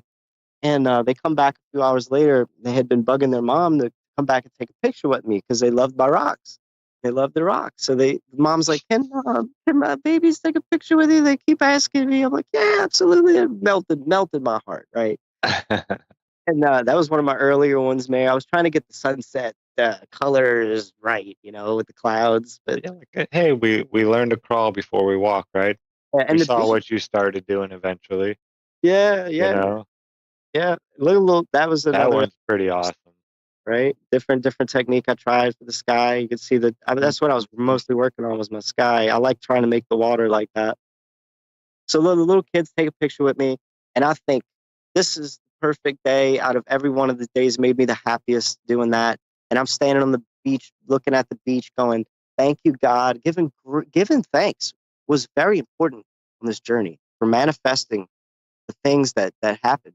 I gave lots of thanks for the hardship that I went through. I gave thanks for being able to move on from the breakup. I gave thanks for these things, and I'm thanking God for this awesome day with the little kids coming to take a picture. And then I go to get a sip of water, dude, and I look down, and I said, there's only one thing I really wish I had. It was a cigarette. And I look down, I see the cigarette, a brand new Newport 100, perfect condition. I said, oh my God. So I smoke it, and I'm thanking God again for the icing on the cake. And I swear if I go back to that same watering spot and look down in the same spot I just saw the cigarette, because I just, wanted to kind of look back at the spot in general, and I see another one. I didn't see it before. So I got another. If that's not cool enough, the next day, now that I'm out of cigarettes again, of course, I walk down the street and I see an empty pack sitting on the sidewalk. It's like, there's tons of them, right? But I kick them all just because. Just you never know. I kicked this pack of cigarettes. It's a whole pack of Newport shorts, missing 2, but just enough room to fit a brand new small big lighter in it. So a whole pack of cigarettes and a lighter. Boom. And a lighter. I couldn't fall. Couldn't fall without getting picked up. Couldn't fall far. It was amazing. I met people. There was a guy that was drunk, couldn't walk. He was a 64-year-old Army vet, had no family, no friends out there, getting too drunk to handle himself, take care of himself. He was stumbling, falling asleep in bushes, puking on himself. I said, hey, man, come with my people. We can help take care of you. We'll help you get some food in the morning, things like that. I took him under my wing with the same click that this was before everything went too bad with them, like backing up some timeline stuff here. I kind of try to rescue this guy. Well, then things are starting to get bad. They didn't mesh well. My friend is punching this dude one day in the face.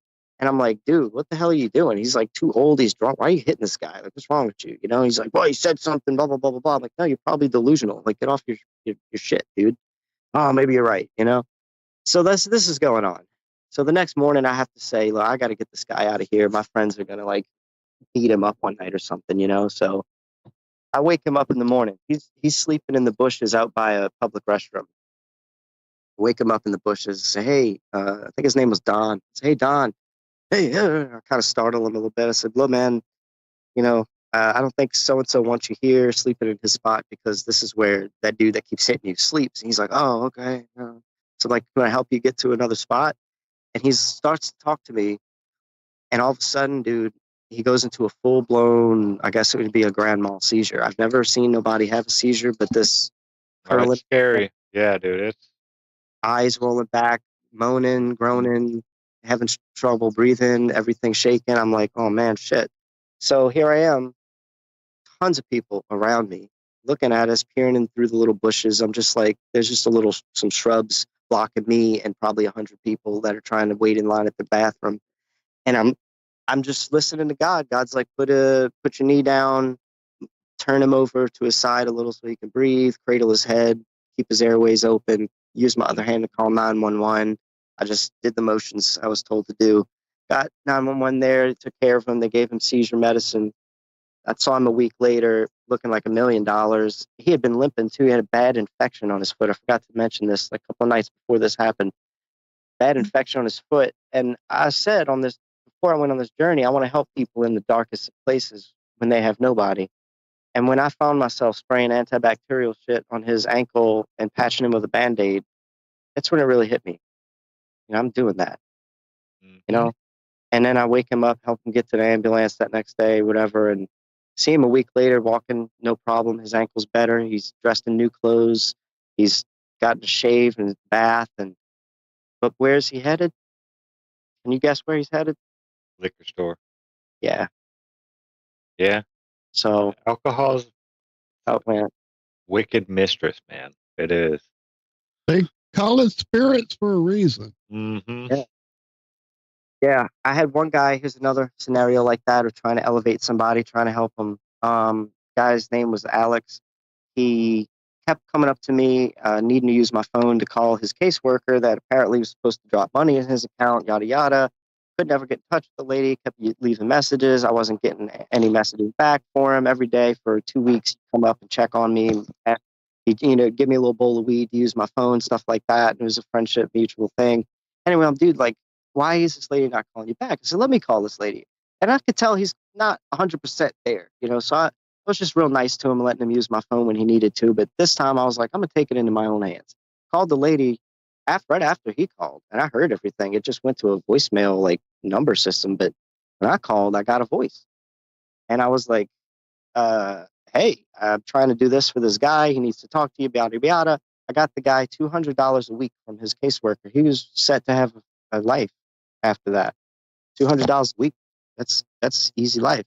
That's huge out on the streets when you're living on the streets. That's exactly luxury homeless right there. Exactly. So I did that for this man. And I don't know, over the course of the next week and a half, I seen him out in the streets, staggering back and forth, yelling at the air like a violent, demonically possessed human, making no sense, gibberish, and then telling me he's come up with some world-changing plan that is just really just crazy nonsense. He had lost his marbles getting on crack. Apparently. None of us have ever done that. No, but this was legit crack lost. crackhead lost, you know, and it was sad to see that. Yeah, man, these pictures of you feeding these fucking wasps and bees is so amazing. The Oh story, my God. And the fact that they're hanging out together is beyond measure. So check They this out. don't usually hang out together that near each other. I had to Google Or is that. that actually a hornet? Is that what they do? I just saw it in chat, actually. I just looked up there to see who's in chat and saw a hornet and bee. Is that what that is, Piney? A honeybee and a hornet. Yeah. I had honey, I had granola and peanut butter and bread, and I would put it all on a sandwich. That was really good. Honey, granola. Just a side note, where I grew up in Mississippi, hornets were not that. That to me is like a pale wasp. Hornets were a whole different. Oh, you know what? Yeah, Like, there's a bunch of different kinds. They were black, isn't it, Walter? no, it's not a yellow jacket either. Big, huge, papery nests hanging in a tree. And if you saw that shit, you didn't go in that area, dude. And it was a whole adventure of getting that shit down so it didn't fuck up cows and pasture and shit. Oh, yeah. I've been familiar with, like, those are the scary ones you don't mess with. Yeah, I lived in Mississippi for 10 years. So, yeah, I knew that these things generally known to be dangerous, right? So I had my honey one day. This little bee was flying around me, and it was landing on the paint was the problem. It kept trying to get the paint water. So I was like, I got some honey for this bee before it gets poisoned, right? So I start feeding this one bee honey. This one bee turned into 2 bees, turned into 3 bees, turned into 4 or 5 bees. And I'm like, shit, they know I'm here. They would find me outside CVS and be all up in my face 3 blocks away, dude. They would literally come at 6:30 in the morning, right when I got out there. They would be all up in my face till I fed them honey. They knew me. I was the honey guy. So feeding honey like that pretty regularly, had a bee always next to me while I was painting, eating a drop of honey. The hornet came by. He's like, oh, honey. He gets next to the bee. They start fighting. Well, what do you think I do? I put my finger between them. I'm like, boys, come on now, be nice, boys, be nice. And they fucking separated. And that's when I took that picture. Dude, I need you to come here and stop these damn hummingbirds from fighting so much.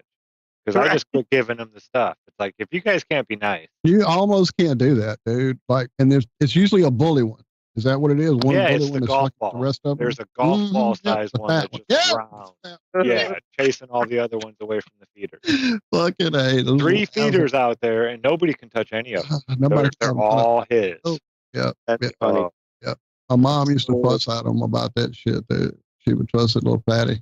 Yeah. Like, well, you sure, you little asshole. So she go, asshole. So that's the story behind the bee thing. I had to feed them every morning. They bugged me so much. And then the hornets, and then I just had separate drops, and then the ants would find it. So then I'd have to like really switch it up.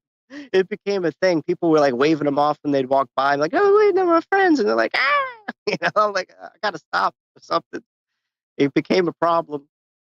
But yeah, Hang on for a second. Let me share for 1 second, Zach. Yep. These are the ones we didn't fuck with in Mississippi. Oh no. Oh no. Yeah, dude, those were like not even like, yeah. I don't know who took that picture, but they're braver than I would have been. Fucking A, even with the telescope lens. You didn't go in the area. You kept your eyes on the trees, especially if you were bush hogging. Oh my God, dude. Yeah. Yeah, that's the one I hit out of a tree with a football before With a school. Fucking, oh shit. When my sister was right underneath Like it. a football. Oh, you're an asshole. Oh, yeah, You're dude, an I asshole. was like 30 yards away, dude. Oh. There was no chance I was hitting this thing, right? It was one of those small little footballs that was like made for a child, kind of, you know? And I just winged it, just boom! And sure as shit, just right into the nest. Bam! And my sister, she got bit like 3 times right on top of her head. Oh. Yeah, those hornets ripped her up or stung her or whatever they do. Yeah, she was, oh man. I didn't think I was going to hit it, dude. It was like a 1 in a bajillion shot, and it just landed right in the nest. Yeah, that was crazy. Man. Down there. It reminds me of I had a blow dart gun with one of them long needles and the plastic end, so this thing would definitely stick into stuff. And I was 5, 6 houses down on the street, and this girl, one of these kids, was yelling at me, and we were all young, and you know, it was just kids being mean to each other. Well, I had a freaking blow dart gun, and I'm like, try to shoot her with it. You know? Oh, I shot it, and her hands went over her head like this because she felt it go through the back of her hair. Was how close I came to fucking denting her forehead with it. Dang. Yeah. We never did anything close to the face. My buddy shot my other buddy in the arm with one of those. Was We used to shoot houses down so far away. It was like that I'd never hit the bee's nest with this, right? They had practice darts too. They had like a plastic little nub thing. And we used to shoot each other all day with those. We had the little 3-foot blowguns. We had those too, but for some reason we had the needles outside the front yard. And I was like, yeah, we tried hunting with those a little bit, squirrels and stuff. And it just didn't, it felt way too mean. That's what made me quit hunting pretty much. I was like 16, 17 then. And yeah, hunting squirrels with blowguns. And yeah, it's not pretty. Oh, look at that. This is my mama's baby, Daisy. Daisy. He's a perfect. Where's my kisses at? You just go sit on my lap. Beautiful. And this one here's that's not a spoiled. That's not a spoiled crew there, not at all. sweet babies right here. Look, I'm talking. Hang on. Let me turn off the blur. I'm talking about spoiled animals. As I know you can't see Hank. He's right behind me, laying on the bed. Yeah. Is that Biohazard or what is that game? Fallout background? behind him, it looks like it, doesn't it? Yeah, it looks like a Fallout background, Bioshock or Fallout. So I don't know if you want me to pick back up where I was or wherever you want to go, brother. This has been quite amazing. And I know you probably aren't having the chat open because it's on a phone, dude. There's like so many people loving this story. In fact, 16 Alpha there in chat. Man, I'm quite moved. You've really touched us. Thank you for sharing all this, friend. I'm grateful to be here, dude. I just I wish I could open up the chat, but I'm afraid it would mess everything up for me on this phone. But it got real interesting. It'll be on the replay, and then, like I said, I'll definitely tell you it's amazing. So they're definitely loving you, my friend. Hi to everybody in the chat, and thanks for listening to the story. And it's been entertaining thus far, but it's about to turn potentially life changing right at the end. I'm gonna fit this in. I know we're 15 from the 2-hour mark, so I'm gonna try to fit this in. Like I told you last night, man, we try for 2. If it goes 17, it's great. Yeah, you do what you need to do, and you can split it up and come back anytime next week, 2 weeks, one morning, whatever works for you. You're here. You never have to worry about that door closing behind you, dude. Cool, thanks. I'm so close to tying it up pretty well. Even if we spill into the overtime, it's just going to be add some finer details. So I'll definitely get all the meat and bones with it here. But just to say, I've met a lot of people, try to help a lot of people. There was a lady with a dog that needed to get her card refilled to take the bus. She had nobody her dog had bad arthritis. So here I am in the Hilton parking lot with a bum foot that I hurt myself trying to fix the exercise equipment with, and slid down a basically 2-story metal pole, burnt the hell out of my foot, and had an infection for about 2 weeks. And here I am helping this lady still in a parking garage with an arthritis dog, so she could walk down the street, get her card filled, come back, and take her dog to the bus stop. This dog freaks out when she's gone, takes me on a wild goose chase as I'm trying to limp behind it, shitting everywhere, running into the hotel almost, doors opening, dogs trying to run in the main hotel. I'm a homeless guy looking like a bum, limping around with a dog I don't even know his name. I'm going, God, you got me where you want me. I'm covered in I wasn't covered, thank God, in poop, but I was definitely dodging it. And I'm in this cold ass parking garage. The wind's blowing on me after all this settled down. And I'm just like, yeah, doing this for you, God. You got me right here where you need me. And I did stuff like that. It was hard. That's when shit got hard sometimes, but I still pushed through because I knew if I did shit like that I'd be taken care of when I needed it. That's what kept me doing good things. And just needed, I would be sitting down painting with my little speaker and my boombox, listening to old nostalgic Nintendo music that was remade into instrumental orchestrated music. So all the Final Fantasy orchestra version, stuff like that, real good. Dude, I found that stuff on YouTube years ago, and I was like, what? This is epic. Oh, man. Final Fantasy, Chrono Trigger, Secret of Mana orchestrated music. Oh, God, it's beautiful. So I'm in the zone, in the Zen, breathing in the sun, breathing in love, exhaling happiness in my bubble, filling up my space, doing actual breath work to make my bubble a happy, love, energized bubble. Like I'm actually doing the breath work, with the music and everything. And people would literally sit next to me and comment on, man, your energy is just so different. Like your energy is so good. I'm like, wow, thanks for kind of the double confirmation that this has an effect. So it let me know that there was definitely sensitive people. When I would set that space, they would sit next to me a bench over, strike up a conversation, and it would get deep. It would be stuff they needed to hear at the time, um, spiritually intuitive advice for them. One guy asked me to read him, and he's the guy I show. When you show more pictures, you can show the horns being held up to the sunset on the beach, which is really symbolic to the very end of the story. But when I painted this a personal favorite of mine. Yeah, it's definitely one of mine. And he asked me to read him, and I was like, oh, I don't like to be put on the spot, but okay, I feel like something happened in your past. Something happened with your father being distant, and you were raised by a more feminine energy, and it's affected your life. And that's all I'm really getting. And he's like, okay. And we parted ways. He went to his hotel. He's, laying in his bed, hardly able to sleep while he's thinking about everything that I said. And then he kind of had a revelation in the middle of the night. It was like, he's right. I grew up with a dad in, I think it was like Ecuador or something like that, some other country. And the political landscape changed. The fathers had to go away from the house to make more money to help the family survive. And he missed out on his father at just this very, just hit puberty time in his life, and his aunt and his mom basically took him under their wing, and he was much more influenced by the females in his life at that point. So I caught it nail on the head, and he started to think about how that affected his personality and his everything. And I just gave him the food for thought he never considered in his life, and he thanked me for it. He's like, dude, you got my brain working on so many things that I never would have considered, like stuff's just going off like this. And I did the same thing for the dude I was painting rocks with. The conversations we would have for 7 hours a day sitting next to each other was like cracking his mind open left and right. I was like, dude, I needed to hear that. Wow, that makes so much sense. Wow, thank you for saying that, because it just clicked into something in my head. Like these conversations, not just with those two people, with everybody who sat next to me. People were coming up to me crying because something had happened to them. And I was just to be there for them was all they needed, left and right. I was in that spot. I was in the path for people that needed me. And that was just so beautiful to me,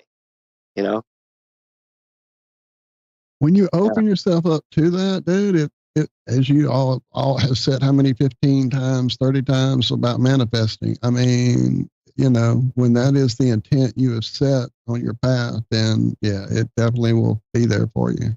And yeah, man, just like I was saying earlier, the people in the offices do their best, but being out there and seeing the people and being there and that energy, that gray field connection that we talk about, I had a funny manifestation thing. So one of my friends I met out there, another homeless guy, before he got too bent on the same meth that was going around, he was a real cool dude.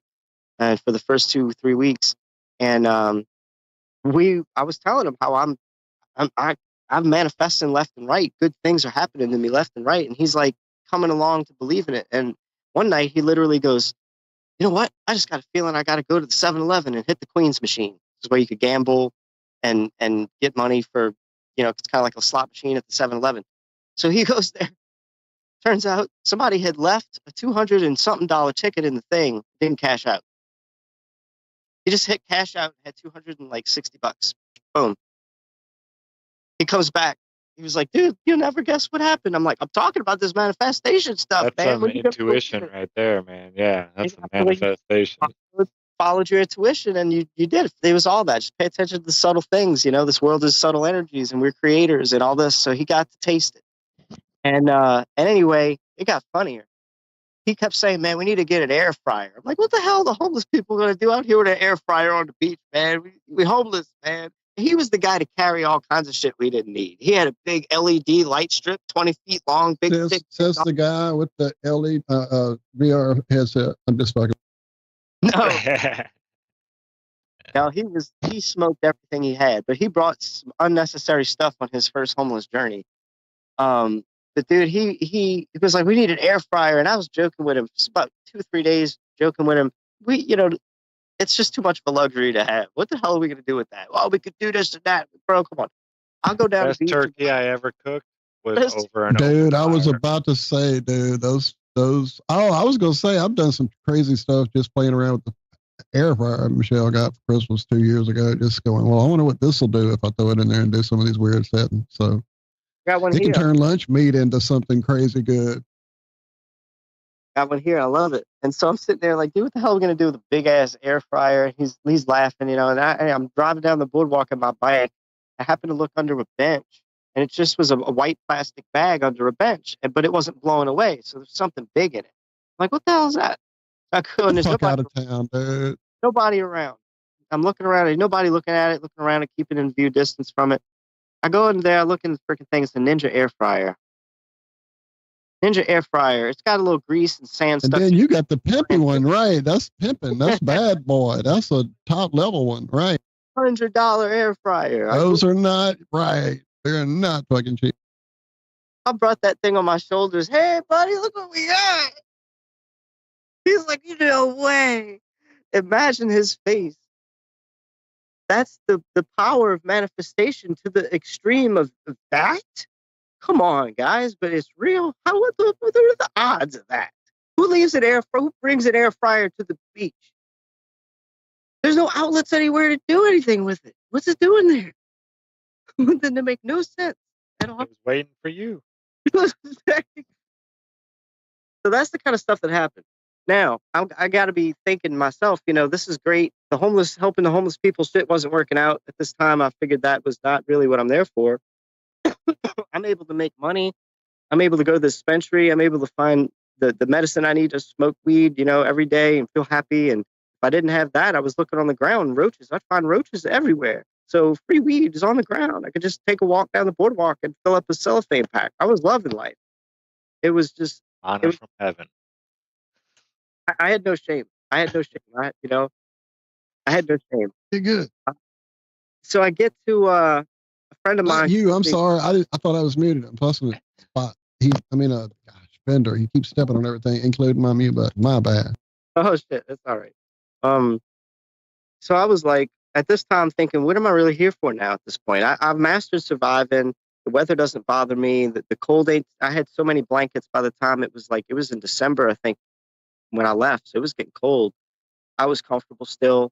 I figured out everything I needed to do to survive, but I didn't know what I was there for. And then a friend of mine calls, and this was How far south were you? I'm sorry, I didn't mean to interrupt you. What? How far south were you at this point? Okay. Virginia Beach, so it's wherever that is. I'm not too geographically intelligent, but it's on the beach. So I'm living, I'd wake up in the bushes and have a 2-block travel to the actual beach, very close to where I slept to it. So anyway, my friends call me. They're like, "Hey, we want to make another visit up there, and maybe we'll go eat pizza or something." And they're like, "But we want to do a medicine journey, which involved some mushrooms and some ecstasy." And I've never taken those in combo. And they wanted to do. We had tuning forks. We had real meditation music. The VR headset. We were going to do meditations, sketching, things like that. Really a cool experience. Well, I was excited to get to the hotel. And this changed my life. This is the culmination of this whole thing. This is why I was really supposed to go to the beach. After everything I'd been through, there was still this left. So before we take anything, this was well before we took anything, something was happening with my friend. Something was inside of her, making her angry and agitated, flustered. And mostly it was just anger was running through her, coming out of nowhere. And she was familiar with it. Her husband was familiar with it, what this was. And she believed it to be an entity that's been in her since she was traumatized when she was a small child and abused. And it had been in her, and it had been coming in and out, making her act out like in strange, angry, aggressive ways. And it would have to be quelled often by her husband, which I swear to God, he's a very special spiritual person. He's got his own gifts when it comes to dealing with, I guess, paranormal forces like this. But you ever seen the movie Green Mile when the big black guy grabs The black flies, yes, that. He's like breathing it all in, right? Or breathing it out or dude. whatever. That's what he did. I've only been able to sit all the way through that movie once because it affects me so deeply. The book was amazing as well. I never thought much about that scene in the movie other than that. It's crazy. How does that work? And as a healer, how does that fit? How does that work? What are the mechanics? This guy, that was his thing. That was what he did. He breathed in this entity to weaken it and quell it. And he tried to pull it out and exercise it, and it's just not leaving her. So it's acted up before we dose up and take this wonderful journey that we planned. And I'm like, hey, are we going to go through with this? You know, because I've been through some shit. I don't know if y'all want to go through some shit I've been through if this thing comes and acts out anymore. Because I started to think at that point that maybe this is why I'm even here in the first place. But I didn't want to say nothing. I didn't want any of that. I wanted this to be a nice, peaceful experience. You're not supposed to think about things like that when you're about to take these sort of things. So I'm keeping shut my mouth. And she's getting more and more agitated and still saying, no, we're going to do it. It's okay, you know. And at this point, we take everything. Everything kind of calms down for about 20 minutes, 30 minutes, and then it starts up again with her. And I'm thinking, oh, shit. Now we're starting to feel everything a little bit. And I mean, I'm not really feeling much. I kind of was like, oh, I'm feeling, yeah, I think it's happening.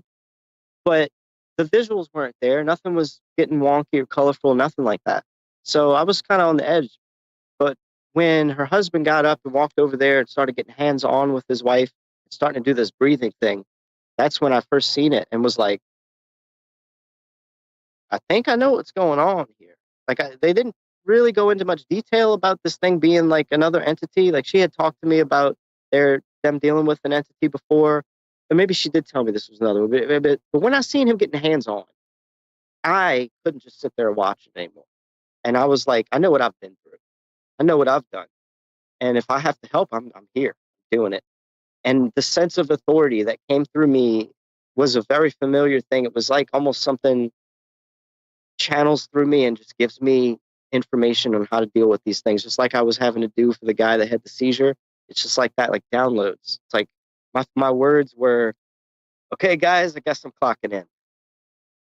And that's like the most iconic thing I said on the whole journey right there. I walk over and I start trying to pull this entity out of her, as I've done with Holly and as I've done with another friend, 2 different occasions with that one. I tried to pull this thing out of her and I couldn't. It was like a magnetic force that was tug of war and I wasn't winning. I never felt this pulling force. Like, it was stuck. It didn't want to leave. It was fighting me. I never had to fight anything like this before.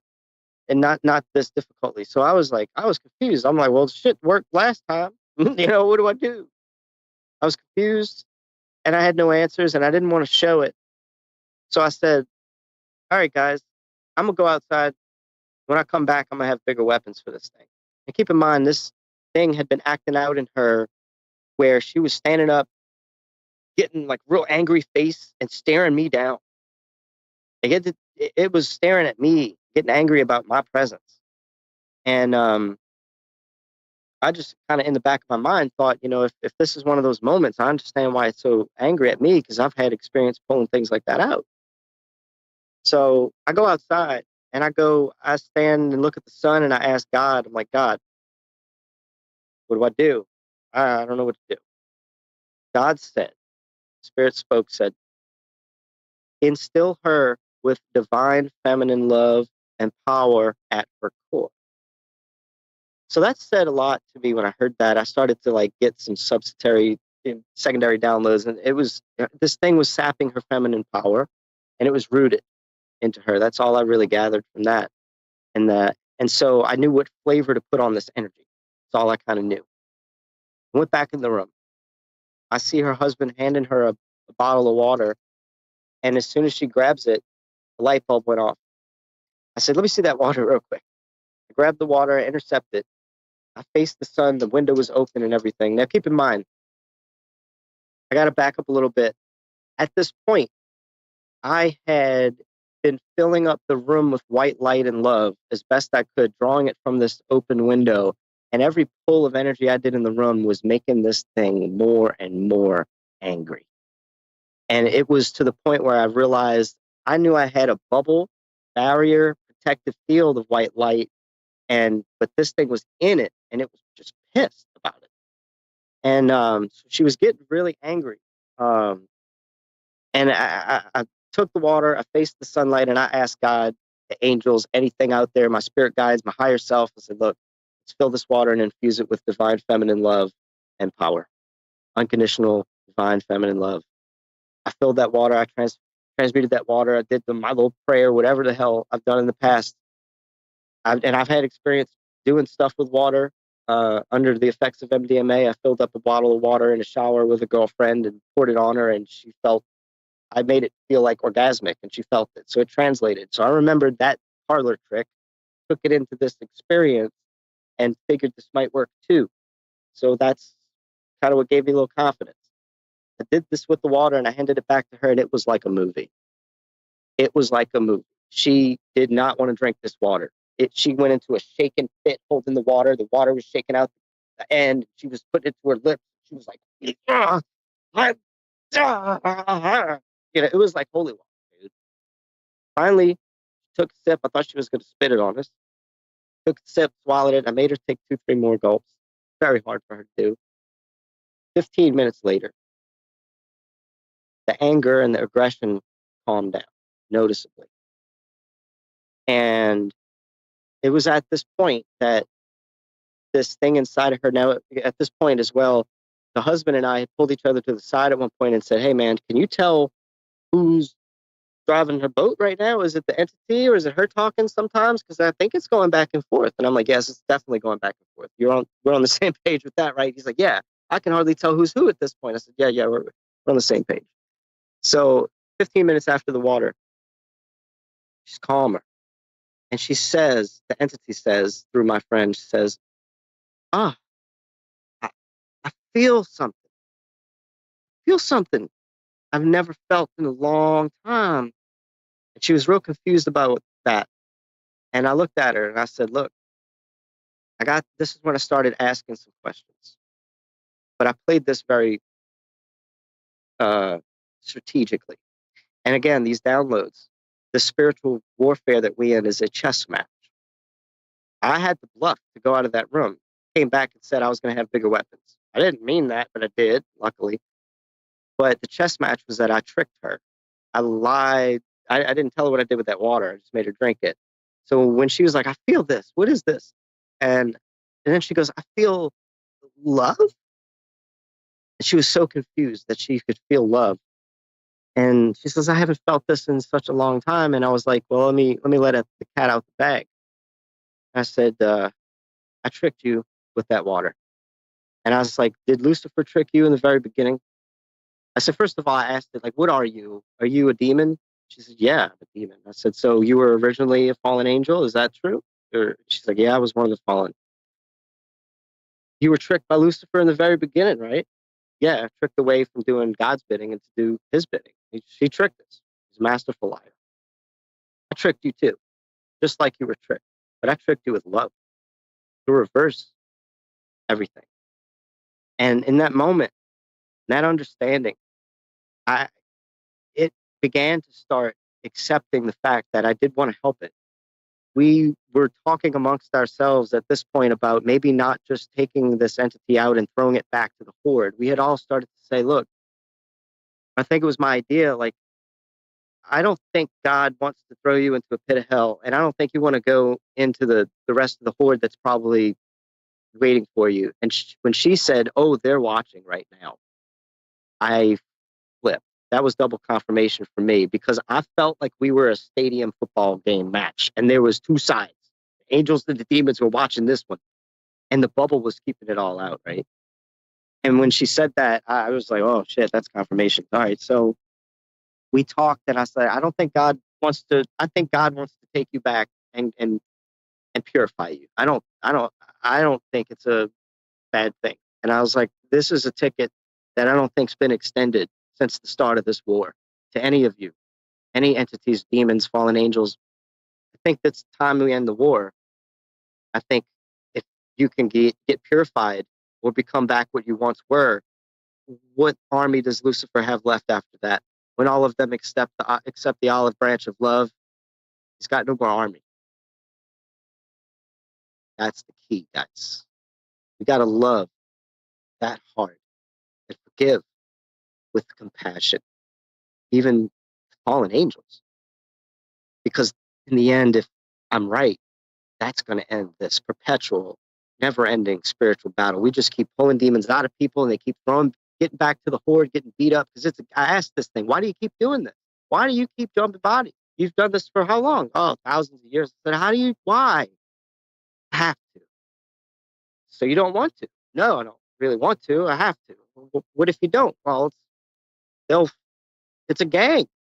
They'll beat me up. They'll torture me. They'll put me through hell. I have to. I have to do his bidding now. I'm in the ranks. So it's like a gang to them. It's They don't almost really, like hiding. They're hiding in the human body. they're doing their mission for the higher up is what they're doing. They have to do that mission. If they fail, they get reprimanded. It's just how it is, and that's how it works. So they're scared to not do it. They're tired of it, which is the key. So that was the malleable part of the spirit there, and feeding it this love the way I did reminded this entity that it can be love. I said, I asked it another very important question. Why do demons run from love? When I get a call from a friend, sometimes I'll get a call, they're in the shower and shit's talking to them in their ear, and they're like, can you help with this? And I'm like, I don't know, I'll try something.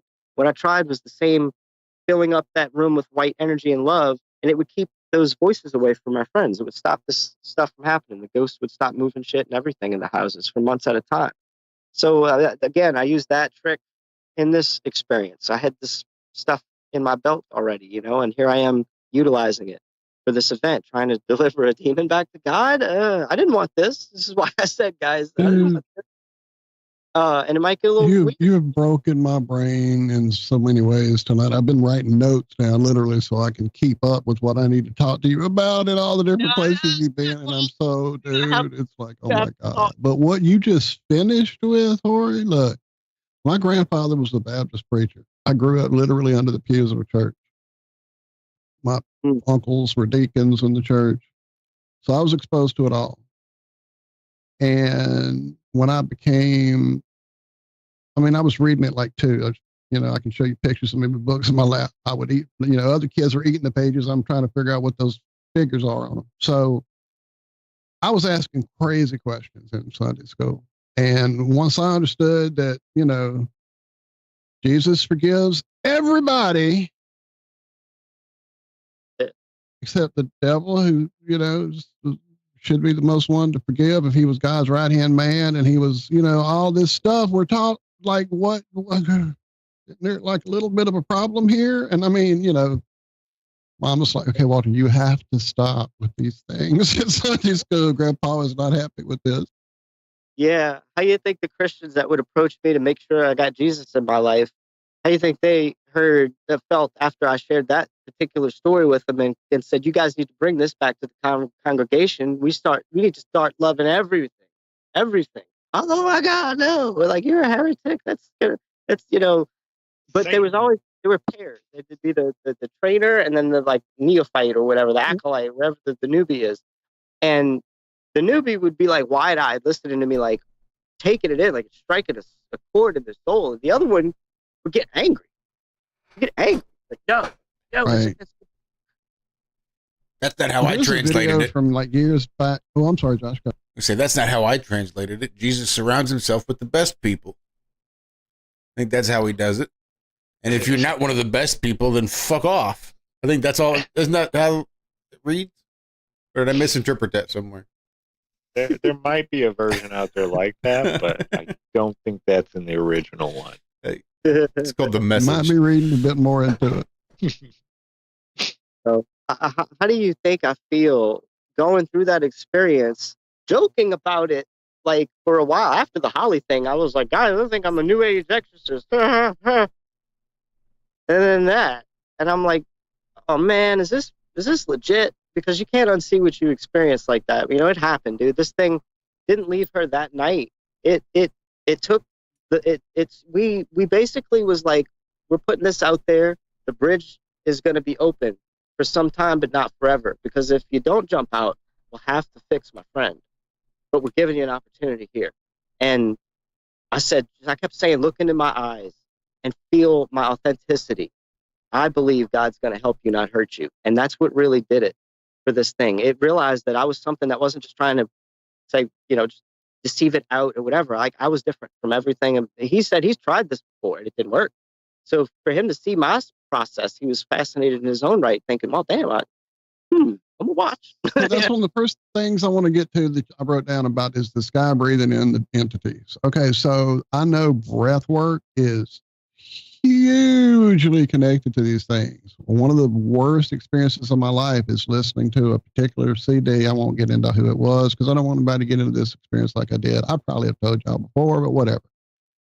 And in that music, it literally tells you to start breathing in rhythm to this fucking song. And this is a song that's on the radio. This is a popular song. And as I started doing this one night, and I was already doing other things. I mean, that wasn't the only thing I was doing. I was deep into the Carlos Castaneda books. I was doing other types of breath work. I was doing a lot of fucking meditating. Me and my buddy were going out to the levee and having fire rituals and things in the sky, talking to it. Dude, we were doing some stuff. And so one night doing this breathing exercise along with this song, because I was like, yeah, it's something cool. Let me try it. Here's this fucking black thing. Right. Well, first the darkness in the living room, I could see through the bedroom door. These entities floating around in there. And I'm thinking, well, what the fuck am I seeing? And it's like, is it the light coming through these little holes? Because I slept daytime working at the casino and I had little tiny holes in the freaking tinfoil on the windows and maybe the garbage trucks out there with the yellow lights. And that's what I'm seeing. Is that coming through? What the fuck? And then I realized it's not light. It's darkness flowing through the ambient light of the living room in there. And I'm like, what the fuck's going on? And this thing rises up next to me in the bedroom. And I just start building that green wall, that green field I told you about last night up around me and my wife I was with at the time, and just rolled over into her and wrapped us into that and kept that thing at bay until it finally went away. But yeah, dude, that breath is so key and tied to these things. And yet this is the first time I've ever heard of someone breathing one in to fight. So why does he do that? What's his technique? Why? Is that something he heard about, just came up with instinctively? I think it was an instinctive thing, but I know his reasoning. I said, how does this work? How does, from a healer standpoint and an exorcism, mechanically, how does this work? Why does it work? He's like, well, I'm very pure in mind, heart, and soul. So when I breathe in these things, I get them into me and they have nothing to stick to. They have no trauma to root to. They have nothing that's unhealed to stick to. That's his reasoning. So it's the act of love and intent, drawing it out is what that's, I guess, what it is for me. That's how I guess I'm able to. I love the person. I want them fixed, and I'm able to pull out this infection. He's breathing out the infection with the same intent of love and healing for the person. And it's got nothing inside of him to stick through to, I guess. That's what he says. That's fascinating. Everybody has their own way, right? Everybody does, man. That's what I was just sitting here dwelling on, is the idea that, that is a hard, let me see how to say this. Not that it's a hard sell or a hard shift for me. It's just a hard viewpoint because of the experiences I've had, dude. Well, definitely because of the experiences that I've gone through, my family has been put through, dude. Me hiding my sister from these fucking things under the porch at fucking 2 years old, 3 years old. These things never approached me in a like, hey, forgive us and we'll be cool together way. It was always fucking with my people, fucking with the people that I was here to be with and share love with and have great experiences with. Not here to fight fucking dark entities. Not here to fucking have to keep all my energy charged at all times in every state, not just waking, but in sleeping, in every fucking state of like, here they're going to come in any second. Let me be ready. Where's the green shield? It was never, hey, let's just have a joint together and chill and be cool, So the fact that you can make this happen is huge for me, but it's hard for me. Does that make sense? Yeah, I think the key was tricking it. The key was figuring out how to instill them with love. The one thing they run from. They can't. I asked it, why do you run from love? I didn't finish that. Why do you run from love? Why would I fill a house remotely even. I could do this for friends when I'm not even in the house, and the ghosts stay away. Why does this work? Why do you run from love? And they said, because of all the shame and all the guilt from everything they've done, they can't possibly perceive being loved again. How could anyone ever love them again? They can't fathom. They're so guilt ridden. They can't feel it. They don't want to feel it. That's why they run, they scatter. So when you trick them, they feel it. They are reminded of God's unconditional love. It gets past their trauma. Doesn't that sound like it works on our candy asses? Well, you gotta love everything, bros. And I'm talking about there's a fine line between loving and forgiving and being an enabler for somebody that's still choosing evil, but everybody deserves love, and the love is what heals. And the person might not be ready, but some people, like this thing is tired. This thing was tired. And I think a lot of them are. I think they all are. I think they know what's coming anyway.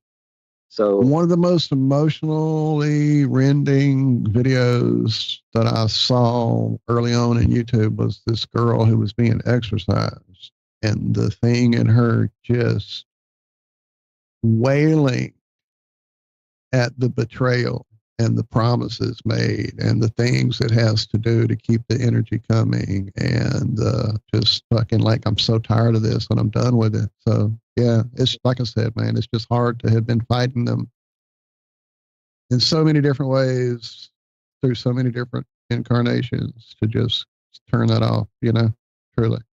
yeah. For me, because of this is getting to me. I don't understand even. All I could say is it worked. I think it worked. She thinks it worked because 3 days after this event, she was in her bed, and it was like sometime in the night. She felt something coming out of her, and it came out with putrid smells, really nasty, nasty putrid smells. And she just knew, and it felt like it felt like she said it felt like a child going off from the mother, like, when you send your kid off, she's an adult now going to college, you're not going to see her again. A mother's loss is what it came out with feeling, along with the smells. So there's that. Fucking smells, dude. It's not been back since. It's been a few months, several months now. And it worked, dude. Now, what happened to that entity? I don't know. Maybe God will kind of show me what happened. Maybe it'll come and communicate with me. I don't know. I've never had any dealings with anything like that. But this is kind of what I think happened. And it gave me it was like that thing that I kind of figured I have a knack for. And then, bam, it gets thrust on me like that to this extent. How do I ignore it? And that's why I said that I'm afraid to share this with everybody, because y'all going to think I went off the damn truck.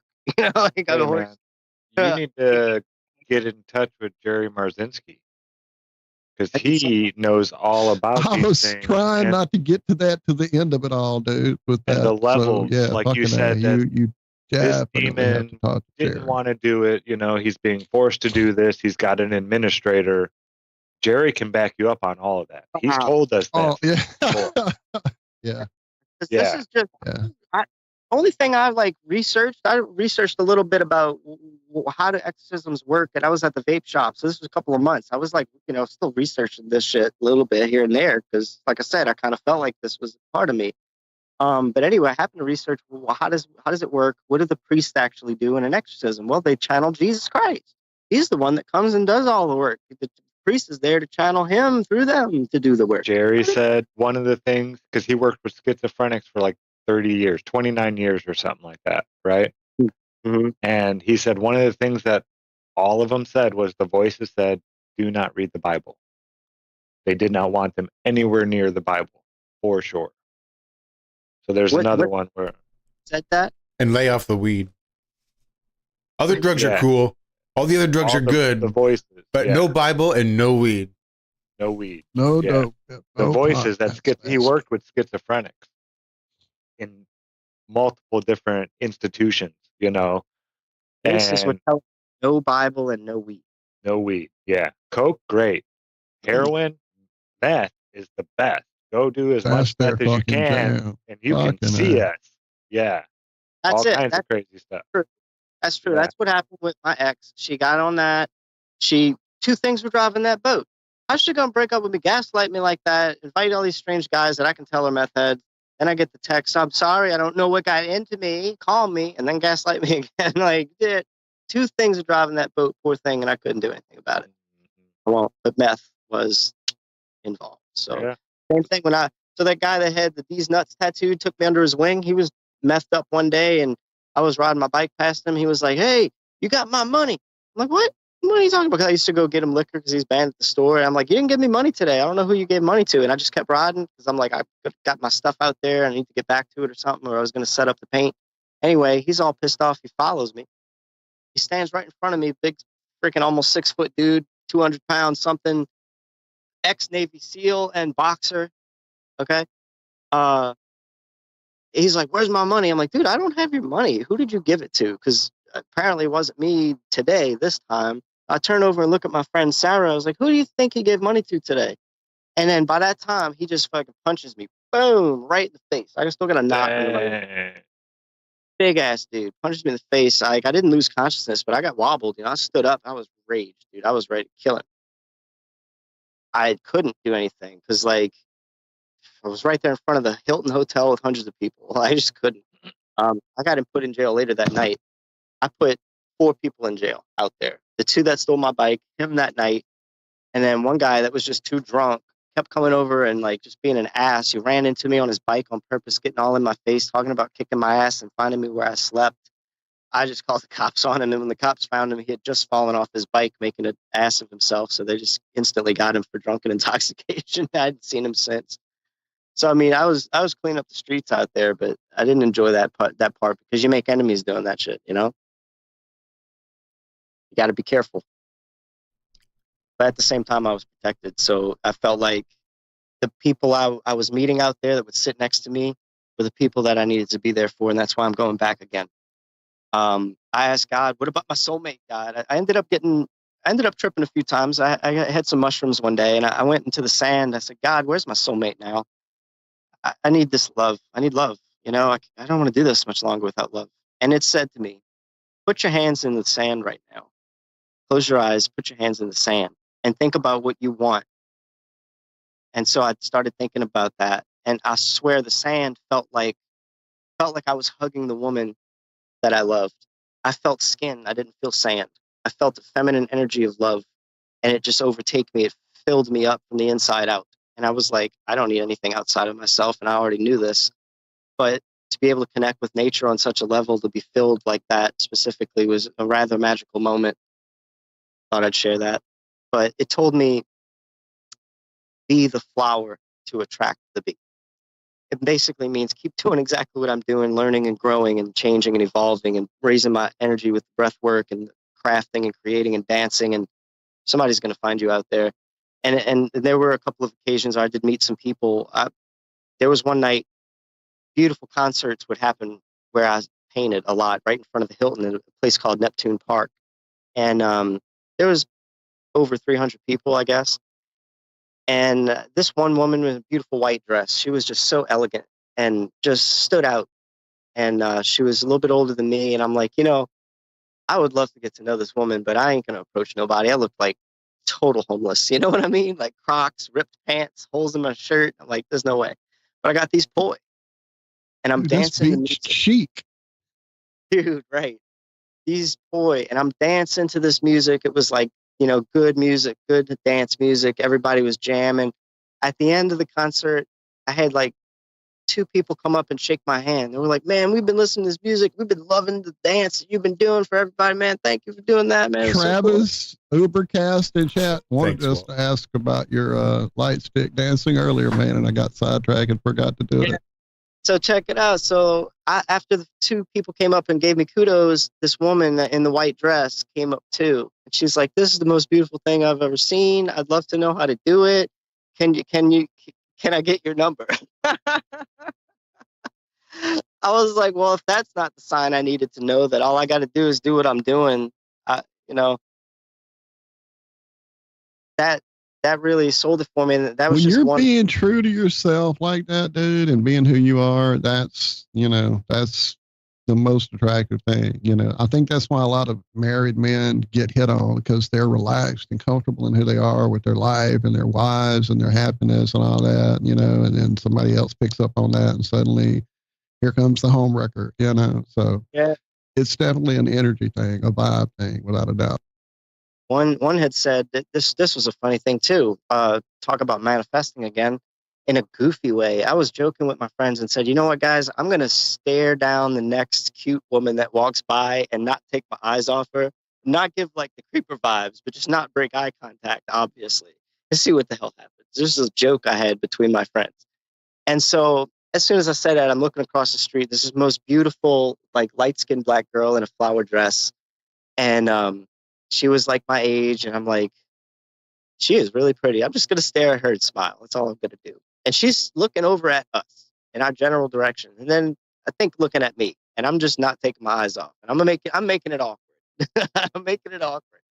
She walks all the way over to us, looks at our sign, starts talking to us, saying that she came down from, I don't know, 10-hour, something hour trip, not having a hotel for the first several days, sleeping in her car. Something just told her to be there. And we linked back up between that interaction and the next 2 days, just in the random, like I was looking for her to see if I could find her while she was looking for me, asking where I was. And people were like, hey, she's looking for you again today. And I'm like, I'm looking for her. This was that kind of like energy.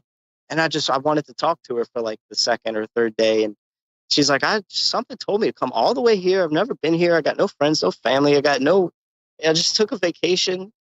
And she's like, I don't know why, but I feel like I came here to meet you. And I was like, starting to get to know her. Turns out she's a doula. She's into energy stuff. She's into Reiki. My ex was a doula, into Reiki, into energy stuff. She wants to broadcast her little information about doula stuff to the world. I've got 10 years of video experience, website design, and broadcasting experience. So we fit like a glove when it comes to... Dude, the shit you were doing 7, 8 years ago is still tops over what most people are still doing today, dude. I was looking back earlier when I was checking out your old stuff on the channel and stuff. I was just like, dude, this guy, what a fucking just Man. The green screen king. I loved it, dude. I had fun doing it, making new stuff, testing my skills. See, can this be done? Can I make it look real? Cool, fun. But she had all these little parts and pieces. She was stuck at a dead-end matrix job, and she knew it. And we talked about that, and I'm like, what are you really passionate about? Oh, everything my ex that I had 2 kids with was passionate about. I know all about your passions already. She told me herself, I feel like I was supposed to meet you down here. And so, you know, the opportunities are there for me to meet my soulmate. I kind of feel like that's the best way to meet somebody. I got nothing, supposedly. And if you fall in love with me like this, then I'll turn on all my skills and talents in my wallet and everything and show you I'm not just some random homeless guy, right? I think that's the way I want to fall in love. I think that's the way I want someone to fall in love with me, rather. I can attest to that. I mean, that's sort of the whole way I went about dating again after my divorce, was just basically under promise and over deliver.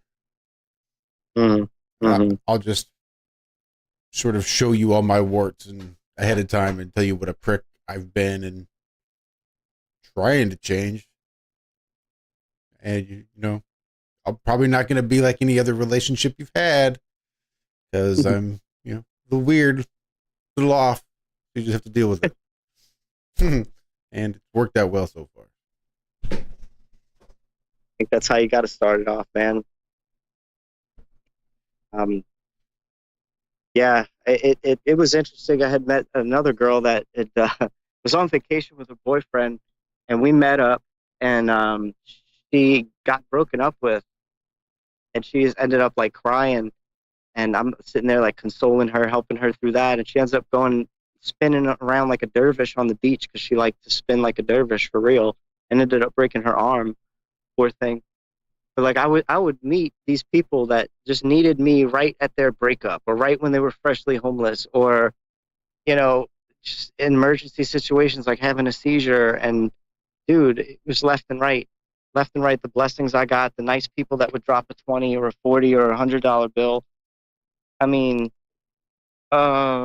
it was beautiful. And I just want to go back and do it all again. I think that's my job now. You know, I'm doing it at this point to help anybody I can that I feel like won't just completely shit on it. You know what I mean? And that's hard. That's harder than it sounds. Mm-hmm.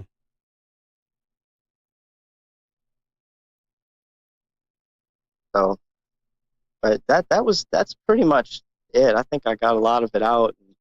Certainly finer details and things I must have missed, and people I could talk about, but that was a lot.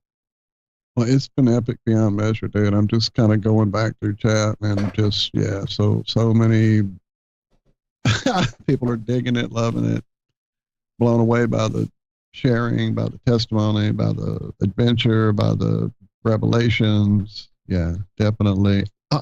Sorry. Currently. Not every day you get to interrogate a fallen angel, Yeah, dude, no doubt. So thank you so much for I've been wondering, I've been asking myself that. I mean, how many of them are there? Supposedly what, like 22?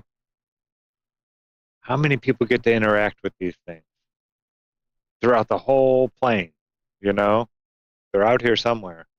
But who are the ones who get to really interact with them? Like priests and unfortunate people when they end up doing meth and the thing creeps out and they don't know. Yeah. It's just super pissed at me. They don't know they're dealing with one of these things. It's wild, isn't it? It takes over them. It allows them to vibrate at a level where these things can act out. This is it. This is how it works. It's an energetic thing. Like you said, there's some people that they just can't touch. And they can be so. Oops, sorry. Go ahead. Nope, that's it. You're right. You're right. I'm not surprised. I'm saying I'm perfect, and I know what my demons are, and I dude, know we're exercise. far from it here. When I exercise mine, I've done it once. I got a video on my channel, and I know how they got back. They got back through the dream of my ex. And when they're gone, I don't have an addiction to marijuana. At least, that's one of the things that fixes. I've talked about this in the past. I won't get into it, but I know that I can be more pure than I already am. So if I'm able to do stuff like this, if I'm not crazy and I did what I did, you don't have to be perfect to do this. Nobody has to be perfect. You don't have to be a priest or a pope to do this. You just have to have love. You have to be pure, and you can be battling your own shit. That's fine. That's okay. People need to know that. This world is hard. The way our bodies work and shit, and the way we get addicted to things or pleasure or whatever, it's hard to be here in this body. It's all free will, but don't think for a second. These things aren't waiting on the other side.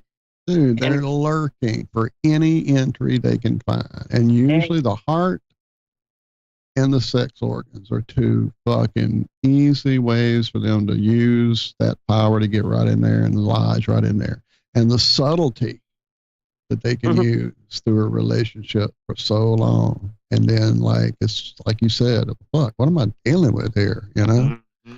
And it can come out, dude, in the most subtle ways. And then it can come out in the middle of crazy sex or crazy argument or and you're suddenly going what the fuck? Truly, literally a lady I was with, I guess at this point it's been really 30 years ago because me and Michelle been together almost that long. So it was right before she and I got together. I had just about ready to break up with this person just because of everything. And I finally because she had a lot of abuse and sexual things with both family growing up. And then her ex-husband had done horrible things.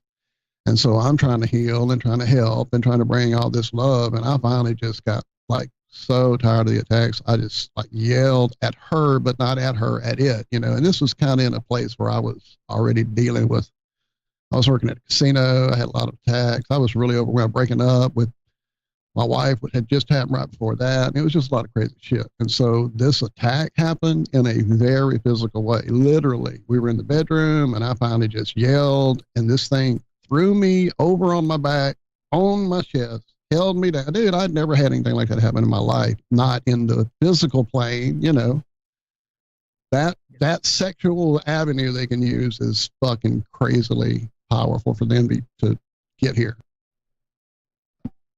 Yeah, they can root in you, and they do. They root into your trauma, your bad experiences in the past, your grudges, your hate towards other people. These are their roots. This is where they dwell. Your addictions, your desires that are not pure. All these places, if you have them, they'll find the way in. They'll figure out how to make you act on these things that are generally, not pure, or going to harm somebody, or they're not good for yourself or your body, or things like that. They just make you do whatever they can to make you hurt other people, cause trouble. So they're feeding on this. They're feeding on your anger. They can make you, angry, and they feed on that. The sexual energy, of course, they feed on that. So many things. So if we're aware of this, it really, I've been saying this for a while, everybody needs an exorcism. But like, the exorcism isn't the only thing. I've learned that you need to send these things back to God. But, like, how do you do that? Well, this one trick with the water, I don't know if I got lucky. I don't know what, but they have holy water, and we know about holy water and this stuff. We see what they do with it in movies, but there's something to it. And the demons don't want to drink the stuff. They get skin burned, is what we are shown, and stuff like that. Well, I got one to drink it. This is what happened. This is my testimony. And here's the thing. Like I said, I didn't. But you don't have a collar. You're not. You didn't go to Bible school. You're not a priest. Dude, water is so powerful. We've talked about it in so many ways here, in so many different, like, not just like the water's above, water's below, fucking like vortex water, fucking charging water, fucking. Where's my purple plate? It was literally right here. If you setting glasses of water on the purple plate because it charges. I mean, dude, water, fucking A, get that shit holy. You can do it in a heartbeat. Intent. It's all Put about some love into it. Yeah, that love and intention. What it worked. It worked, man. It's exactly what it did. I asked God and the angels to help me with this particular time with it, and I did what I did. Now the thing was, I wasn't, like I said, the stuff I took, I should have been seeing, warping colors, things like that. And the only time I realized it really had an effect on me is I went to go pee and I could see the floor wiggling. The only other time that I could see and know that I was, affected by the things I had dosed up with was when I looked at my friend. I didn't mention this earlier, and I should have, to kind of paint the picture. But while she was getting all aggressive and stuff, this thing kept coming out. I could visually see her skin turn like I'm not going to say it was paler than pale. This was almost sheet white paper, skin color, and black veiny things would manifest and then go away, fading in and out. And then a mist also, just like they showed us in movies. There was probably several movies you probably go, oh yeah, they showed us in this movie. This dark mist flying off of her, flailing off of her, taking the shape of grotesque figures as it would fly off and a foot away from her. It would turn into some nasty looking thing and then go back into her. It's like black misty particles, dude. That and the black skin and the veiny stuff, that was wild. But I didn't get scared. For some reason, I was just like, that was what made it all that much more, this is real. I could see the damn thing. I just forgot to mention that. It was more important for me to get the story out about what I asked it and why it worked and how I tricked it. But the visuals were freaking there, dude. Very curious. Yeah, my cat is over in the corner on my amplifier looking up at nothing on the ceiling, just growling away. What is it, baby? What you see? Well, got an audience. Yeah, always. Man, look, some things for chat real quick. Yeah. Our friend, yeah, damn it, hang on. She just hit the button and scrolled it all the way back to the bottom. So, any water can be holy water. Our buddy Big Pine Sailing saying, tell my water is good before I drink it. That's awesome. Hang on. It's still scrolling down. How do I keep it from doing that? Tell the bastards to stop commenting. So, this kind of work helps you do your shadow work. Ian is saying, all demons are liars, though you can't trust what they say, from Billy Tano. I love Horry from Winnie, from Winston, over there in Texas. Hey. Cami has gone to bed. She's tired. It's like a really heavy weekend for her. Sending her lots of love and lots of hugs for sure. 16 Alpha Wave, Alpha V, sorry, who's had quite the turnaround. I will say during the chat, like early on at the beginning of the story, a little trepidatious, concerned that this might be the same love lost story heard 1,000 million times, but yeah, quite turned around on this epic sharing and has thanked you numerous times in chat and shared. No man can receive a single thing lest it come from heaven, which comes from John the Baptist. Thank you so much for being here, 16 Alpha B. It's been great to see your reactions there in chat, as it has been with all you guys. But like I said, Hory's not in the chat, so just wanting to give him some of the heights from it. No, it's fine, dude. You're doing amazing on the phone. Thank you guys in chat for listening, and I hope it's something y'all talk about and raise the question. That's what this is for. That's why you heard it. That's why you're here. It's not random happenstance or coincidence. This was wisdom. I think that can change the world. Talk about it. Pose the question. When I first asked my bestie, you always share amazing things when you're here, dude. That's why you've been a friend of mine personally and a friend of this show and everyone here. I mean, Alan in chat saying how much he's looked up to you for so long, and really excited to hear this, saying how great it is. So yeah, man, you share and it comes from the heart. And it always feels that way. Thank you, dude. Thank you so much. Well, yeah, and I didn't mean to interrupt you, but yes. The message is so important, Horry, because I mean, and not just spiritually, but you know, I've said it before, these elites, you know, these people that grow up in these different worlds from us, like these, you could think of it like Harry Potter, you know, they grow up and they're raised in these, you know, secret society families, and they have a totally different upbringing than we do. You know, they're not shown love by their mother, like ever. They're not allowed to. Their mother's not allowed to love their child. And it happens, you know, of course, love conquers all, but there's repercussions for that in those families and whatnot. So I feel so bad. His brother, anybody? People. Yeah, exactly. I feel so bad for all these people. Yeah, and they have money, and you know, they're famous, they're on TV, or they're this and they're that, but I don't think any of them are truly happy. They don't know love. And I think if they did, it would change them. You're so right. Yeah, I really think whatever these elites, you know, they've been, look at the stuff about spirit cooking and things. We've caught some of them doing, some of them on videos saying I sold my soul. They're doing Dude, even Daz in chat was telling us in the show this morning, in the chat this morning on the show, that at his local, he's an artist, if you're not sure about Daz, he's an amazing artist, Darren Daz Cox there in chat. And at his local gallery where he shows and things, they've already got what he calls spirit cooking light going on there. You know, it's so everywhere. It's nuts. So, you know, these people are just inflicted by these ancient entities that have been doing this for a long time. They know exactly how to manipulate us. And because their families and stuff have been, you know, growing them like that, they're already connected to the dark side.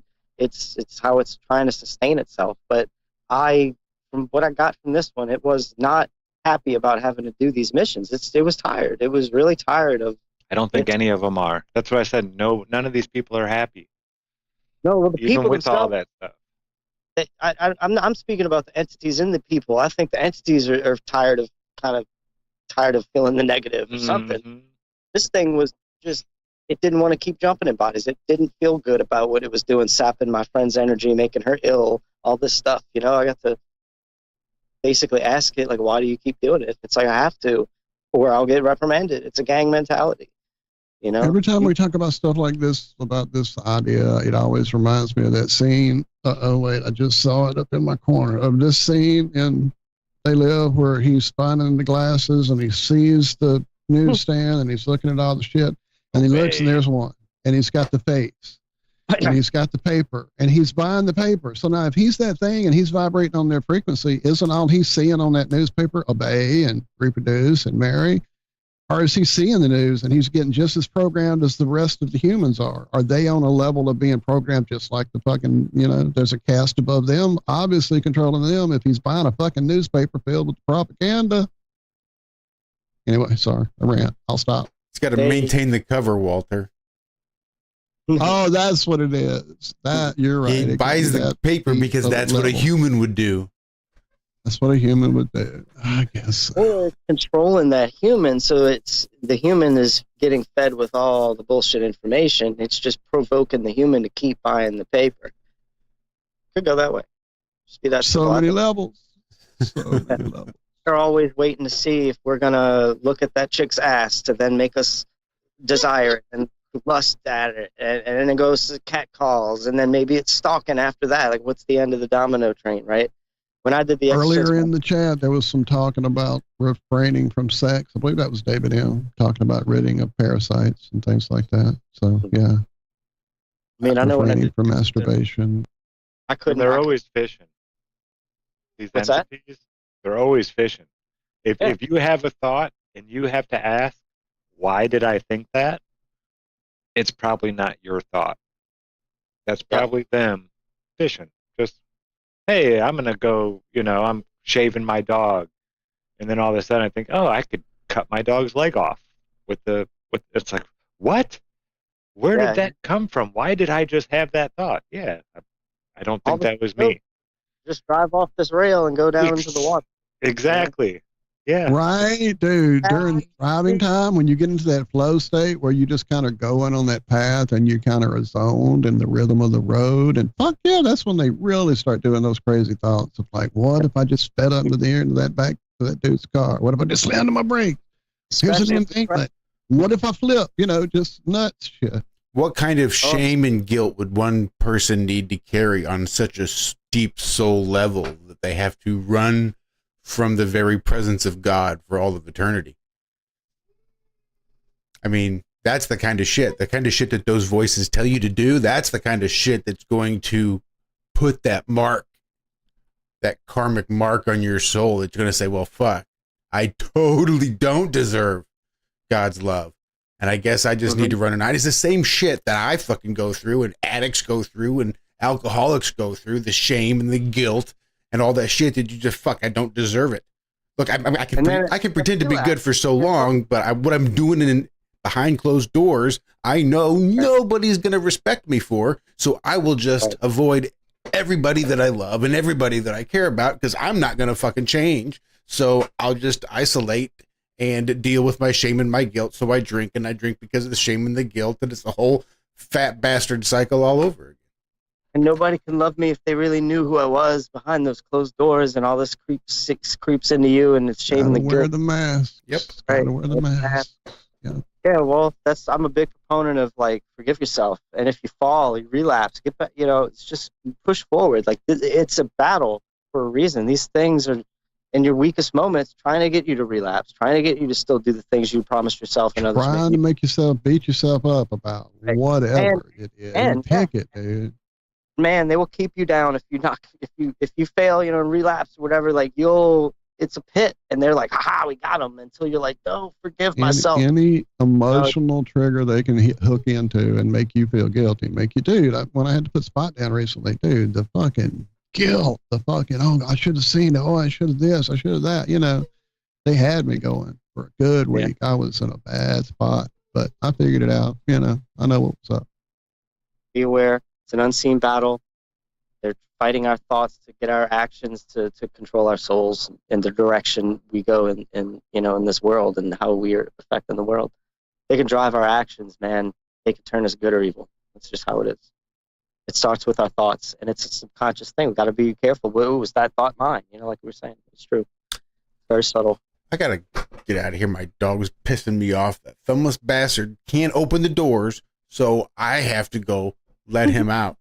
But I wanted to give a big shout out to Daz there in chat. Actually, he was a fan of yours, watching you, and I guess you came on our show, and Daz followed over to come hang out and show you love in our chat, and has basically, for the most part, been there ever since. And Awesome. so much love to Daz and so much love to you from Daz and from us, and just a whole daisy chain of love. Yeah, like I said, the chat's just full of it, man. I saw our buddy Daryl Davis, shout out, Flat Earth Farms, huge supporter of this show, huge sponsor. Yeah. And he got here a bit late because he was out pulling weeds, and he was like, sounds like I've missed an epic show. And yeah, everybody's agreeing and making sure he needs to go back and listen to the whole thing. It has been beyond epic, man.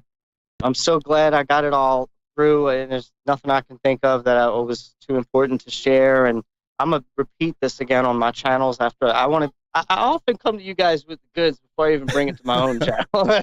So, Well, I planned on already going ahead as soon as it gets up and saves to go download it just in case, dude. We lose an average of what, about 4 a week? download A this one. month, about 4 a month usually. From everything that we've put out over Okay, the I last. exaggerated. It's 4 a month, not 4 a week. But dude, it's ridiculous. We're now dangerous conspiracists and saying dangerous conspiracies. Yeah, the YouTube warning or So whatever. I'll pull their it thing and said that record it. Not pull it, but I'll record it. Go ahead. I'm sorry. Go ahead. it was a guideline strike for dangerous conspiracy theories. A dangerous conspiracy theory. So Multiple shows. they we've didn't had both. elaborate. Yeah. So which ones are dangerous conspiracy theories and which ones are the okay conspiracy theories to talk about?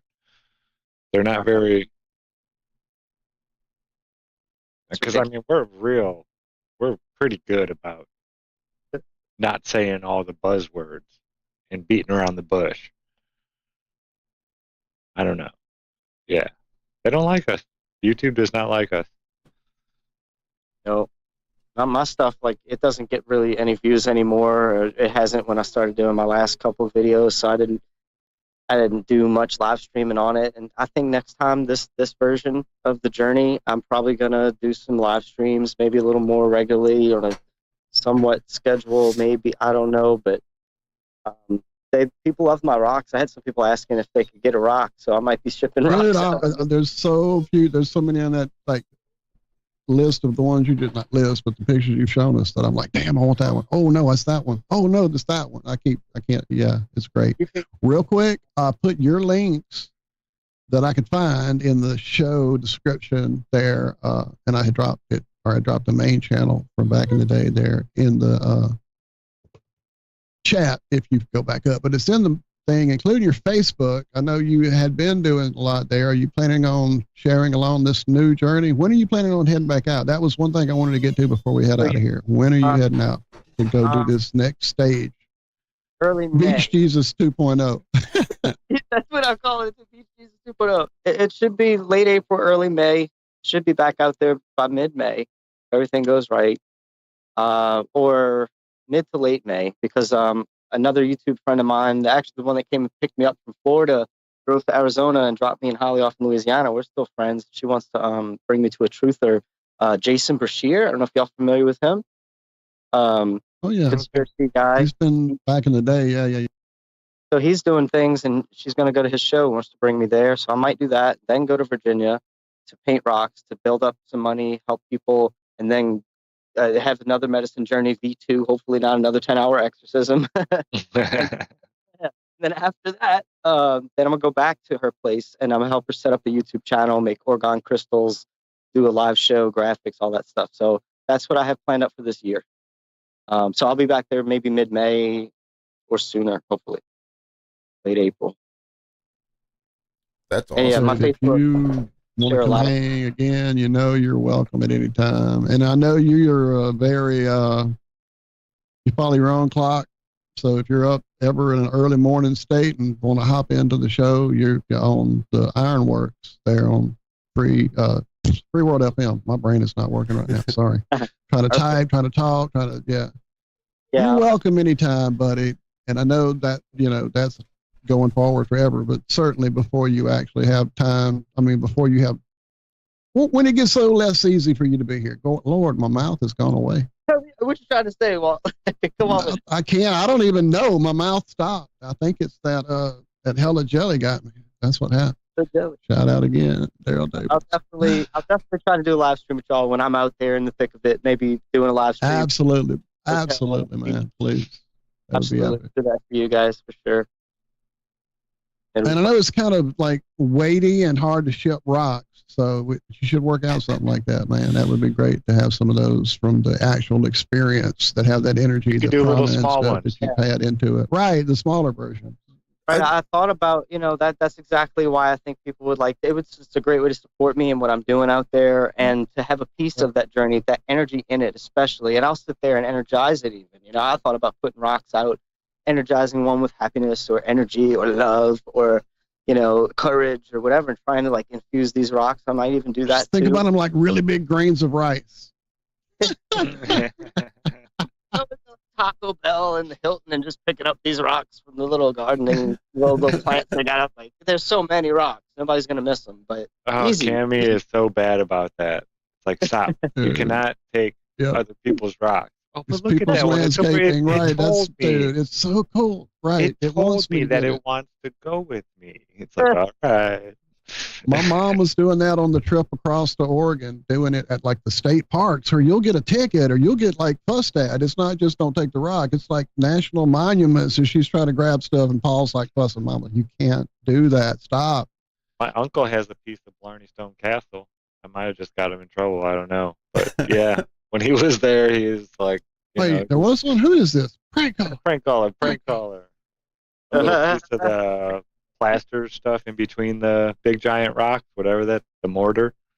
He got a little chunk that was loose. Just a little tiny piece, just a little tiny something. But he's like, yep, this is from Blarney Stone Castle. Crazy, Unc. You're crazy. Yeah, my family's always doing stuff like that. My mom, rocks from everywhere. That's what she wanted. When I went on walkabout, she wanted a rock from each state, not a mug or a snow globe or this. No, give me a rock. Just a rock from each state. No problem, Mom. Gotcha. I doubt she'll see this, but we got my sister-in-law is also the worst rock hound, and we just found a shirt for her for the upcoming, is it her birthday, I think, or is that going to be Christmas? Anyway, it's like, not all who wander are lost, ... Some of them are actually looking at the ground for rocks.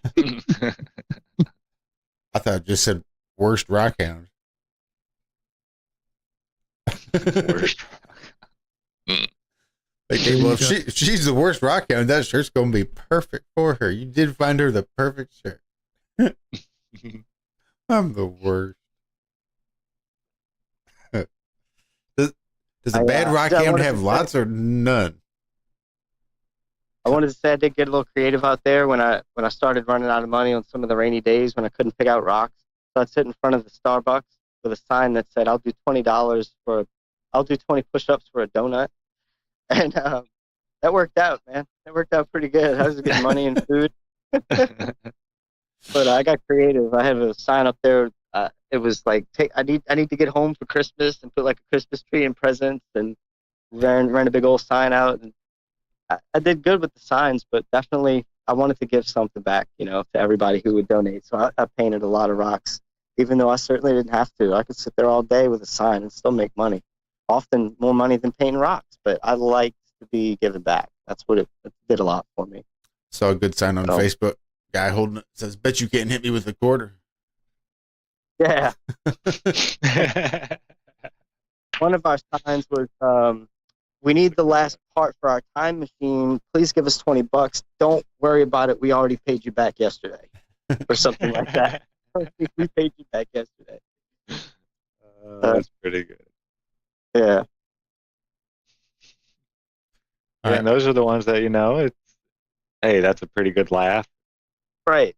They Some laugh. people pay for a laugh, Mm-hmm. Yeah. Oh, yeah. One of them was a Witcher quote. My friend was like, throw a coin to your Witcher. And he got money from that box. You don't get it if you're a Witcher game fan or whatever. Throw a coin to your Witcher. Right? Is that it? I don't know. It's been so long since I played that one. You just took me back. I'm seeing all these flashes because I remember there was The Witcher 2, and I never played The Witcher 3. So that was the one you would start, and you could choose your path you went down. And in the second game, if you played the first one, started off from where you left off. It was really cool, that whole system of that game. But yeah, I played that game. I never played them. I liked how they looked, but just never got to finish any of them. That and Red Dead Redemption. I still want to play that game. I never got to really play it. Yeah, you'd be impressed, Horry. Yeah. If you ever have a hard day of walking around and looking for food and trying to get money, it'd be a great way to take some time off. Josh did not enjoy the grind of Red Dead at all. It was so great. Josh would get home from work and we'd be like, dude, you got to go do this and do that. And he's like, man, fuck this horse. Fuck this fucking horse. I had my own share of problems with the horses. I was trying to figure out they could fall over anything. You step on a rock wrong, it just falls over or something, right? Yeah, but you got to upgrade. You got to get the better saddle, and that costs some money. Dude, it drove Josh crazy. All you got to do is walk around and get a job and hustle for money and make sure you buy your food and eat and get your clothes right. And, it's just the exact thing you want to do to take time off from your daily grind. The coolest, a beautiful game, though. Played a little bit of it in VR. It was so pretty. Oh, I couldn't even imagine it in VR. Dude, I was just about to say That's what VR, did but it it's for me. mind-breaking. I would. I got the headset to play in the parking lots on rainy days, dude. I was that homeless guy in the parking lot, boxing people and slicing people. Freaking And Zack and Red Dead's what got me back. Is I was not gaming at all. I had not played. Well, I was playing some GTA, but I wasn't doing it all the time. Bender, I'm about to whoop you, boy. He's apparently ready to play. Anyway, yeah, that game, just the fishing and the hunting, just the chilling of the game. I'd be talking to Walt, and he's like, "What are you doing in it?" I was like, "I'm just walking around on my horse, looking at the scenery, dude. It's just going wow." He didn't even run missions really or do any of the grind. It was me. I'm the evil one that made the grind start. I was like so into just looking at everything in, because every time you play it, I could go play it right now and I'd find something new that I'd never seen before. Every time, dude. A boat stuck up in a tree or something crazy. It's like lightning sparking off of a mountain in the distance when it strikes the fucking mountaintop. Just crazy shit. Whale bones in the desert. Tesla's freaking the Tesla Tower in Colorado Springs. Yeah. I haven't been around my PC in all this time, man, and I used to be stuck to that thing. So this whole not being around my baby and all my real games, it's been a little taxing, but when I'm out there, man, I'm not even. But so freeing. Yeah. And you're leveling up good shit, not fucking a sprite on a screen.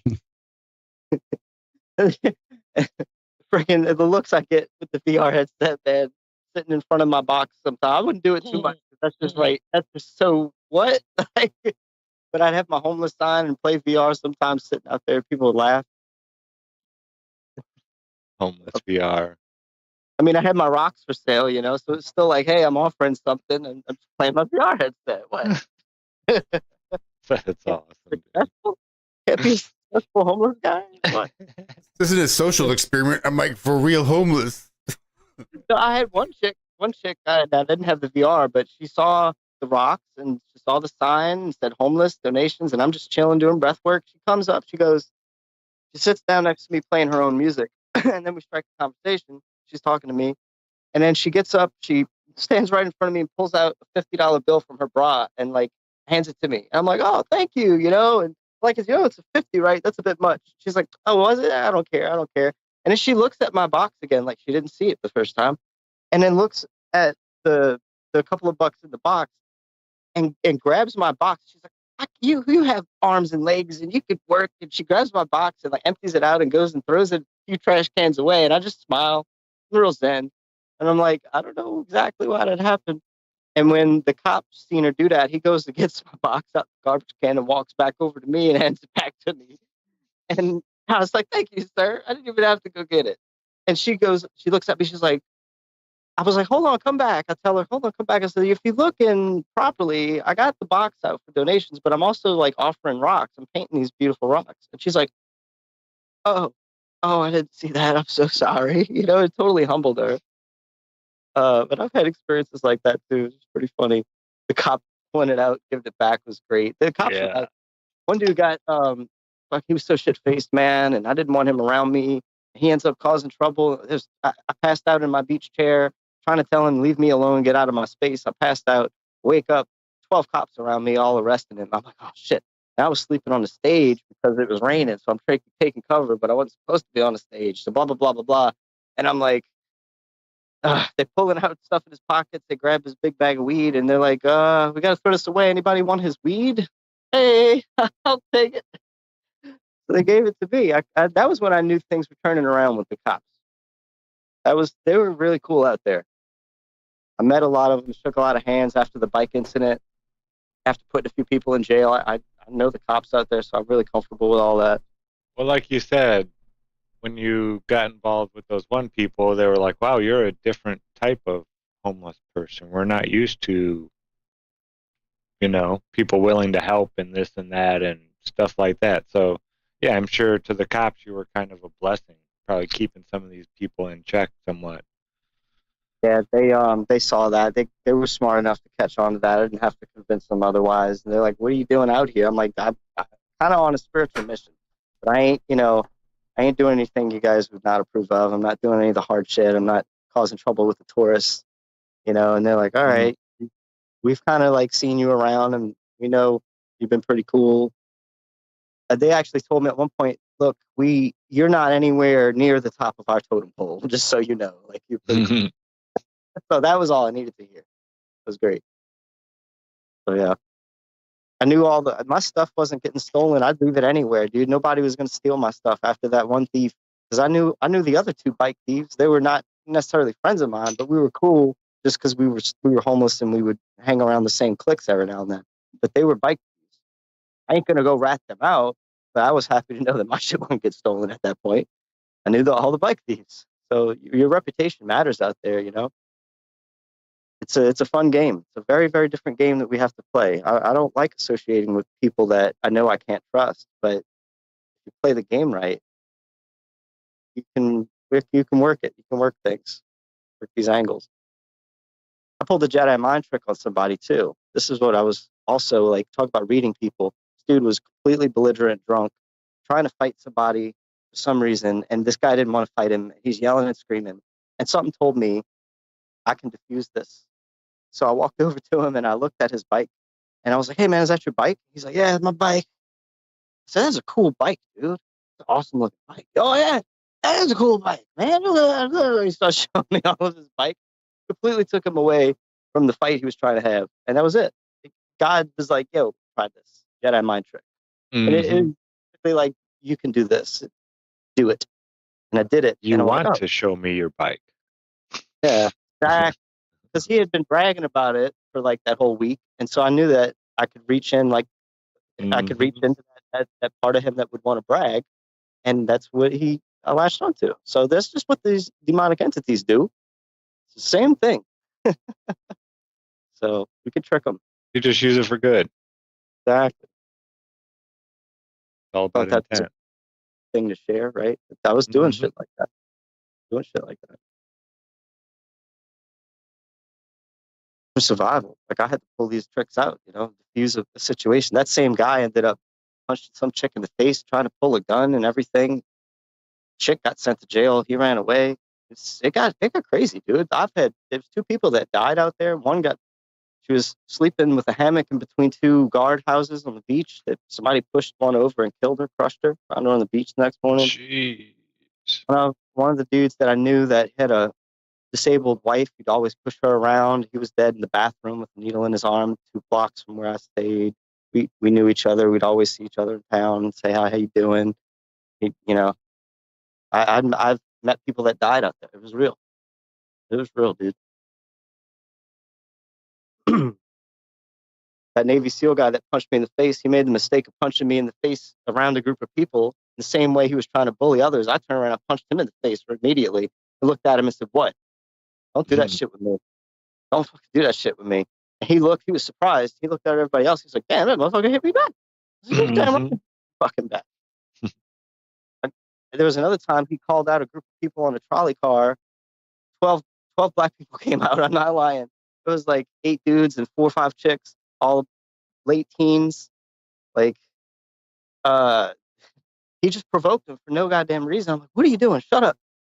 And he didn't say anything too derogatory. He was just saying shit to him, And they decided to just they had nothing else to do. They were going to come mess with us. Well, they got all up in our face and started talking to him. And then one of them tries to jump on my bike, jumps on my bike, holds my handlebars. I got up, grabbed my bike from the front. It's like, "No, get off my bike, dude. You have no idea." This was right after it got stolen. So I was like, "Fuck off my bike." Yeah. Not And happening again. it's like me, my Navy SEAL friend who's half drunk, and this other dude that you don't want to mess with either. Another big dude that would just beat you down. So I was like, I kind of got the 3 of us on 12 of them situations. And the only reason he even called them off the damn bus was He wanted to see what I was made of. That's what he said. I wanted to see what the hell you would do. Test your manhood. Make sure that you would fucking not be a pussy. I'm like, what the fuck? You don't have to test me, motherfucker. I don't need that shit. That's the kind of shit I would put through. Yeah. I got to step away for just a minute. I think these boys need to go use the laboratory. Yeah, we So, might as I'll well be right just back. call it. Yeah, I don't I think we should, man. It's 9, Give me dude. one Look, second. Horry, Give me appreciate one it beyond measure, dude. Thank you so much for sharing. Thank you for being a friend. Thank you for what you've done in the past. Was amazing. What I see you doing going forward is going to be beyond measure. Thank you for traveling down the road and back again. Yeah. Your heart is true. You're a pal, and you're a confidant. I forgot. Yeah. Fucking A. Thanks, dudes. Thank you so much. I love all y'all. Everybody in chat. Thank y'all for listening. Yeah, Please brother, share love the you. video. Share this channel. It's an amazing channel. You know this. Get it out there. Get some more people in here and talk about this. Talk about this. The culmination of that beach event. That damn interrogation of a fallen angel, and just raise the damn question. See how it reacts in people. When I first mentioned it to my best friend, I got full body goosebumps, and that was a year and a half before this journey. So I knew I had The some truth bumps. You know, I had the truth bumps when I first posed the question, and I got to do it. So talk about manifestation there again. So anyway, love you guys. Thanks again for having me. Love you, man. Love you too. And I will be sending you those Jerry Marzinski links so you can check him out. You'll see a lot going on there with what you've gone through. I saw Constantine 2 is coming out soon. Oh, really? Maybe What? that's going to My be the favorite. twist. Maybe Constantine is now sending all the demons start to hunting. heaven. Dude, Right. tell you what, I've been looking for a book, and there's one book my friend finally showed me, the same one I did exorcism on. It's titled something like Lucifer Goes Back to Heaven. You might want to look into that. It's been channeled by a woman that claims that Lucifer's telling her this. Oh, Yeah, Neil Gaiman wrote a book about this sort of topic. We're not just like go. Let's stop. Let's not go anywhere else. We'll be here another hour, man. Thank you, love you, and we'll get you back in here before if you can. If you can't, then hit us live. You know that, and then definitely stay in touch, man. Thank you. much love, dudes. Love you, friend. Love you. Yeah, this was Much love awesome. you. Thank you guys in chat. It's been amazing. You guys are beyond measure. The reason we do it isn't even it. It's like true family. Thank y'all for everything. Yeah, I'm pretty sure our channel is not monetized. I'd have to double check that, but I'm pretty sure they pulled our monetization. But they still like to tell us we for were every bad morning speaking. show. Every morning show, they tell us your show has been blocked in some parts of the world, and this show can no longer be monetized. For a channel that you took away their monetization abilities Ogre. anyway. Right. Rubbing Anyway, it in. that's it. They're just rubbing it in. You can't monetize this even if you wanted to. They won't let you, and we won't let you. You dumb bastards. Too stupid to give up. So thanks for being here another Friday night after 8 long years. Love y'all. Thank you. Love you guys. We'll see you back here next week. More Have No Fear, or we'll see you at the Ironworks over there at freeworld.fm. You can probably find us here on YouTube. So you totally hit the subscribe button, hit the little bell notification, and come hang out every Monday, Wednesday, and Friday at 4 a.m. But the audio is not going to be as good. You won't get to hear the good song. And I've still got some things planned. We'll see. Yep. Just not enough hours in the I've day. been recording a few things. Fucking Anyway, youth is wasted on the yeah. young.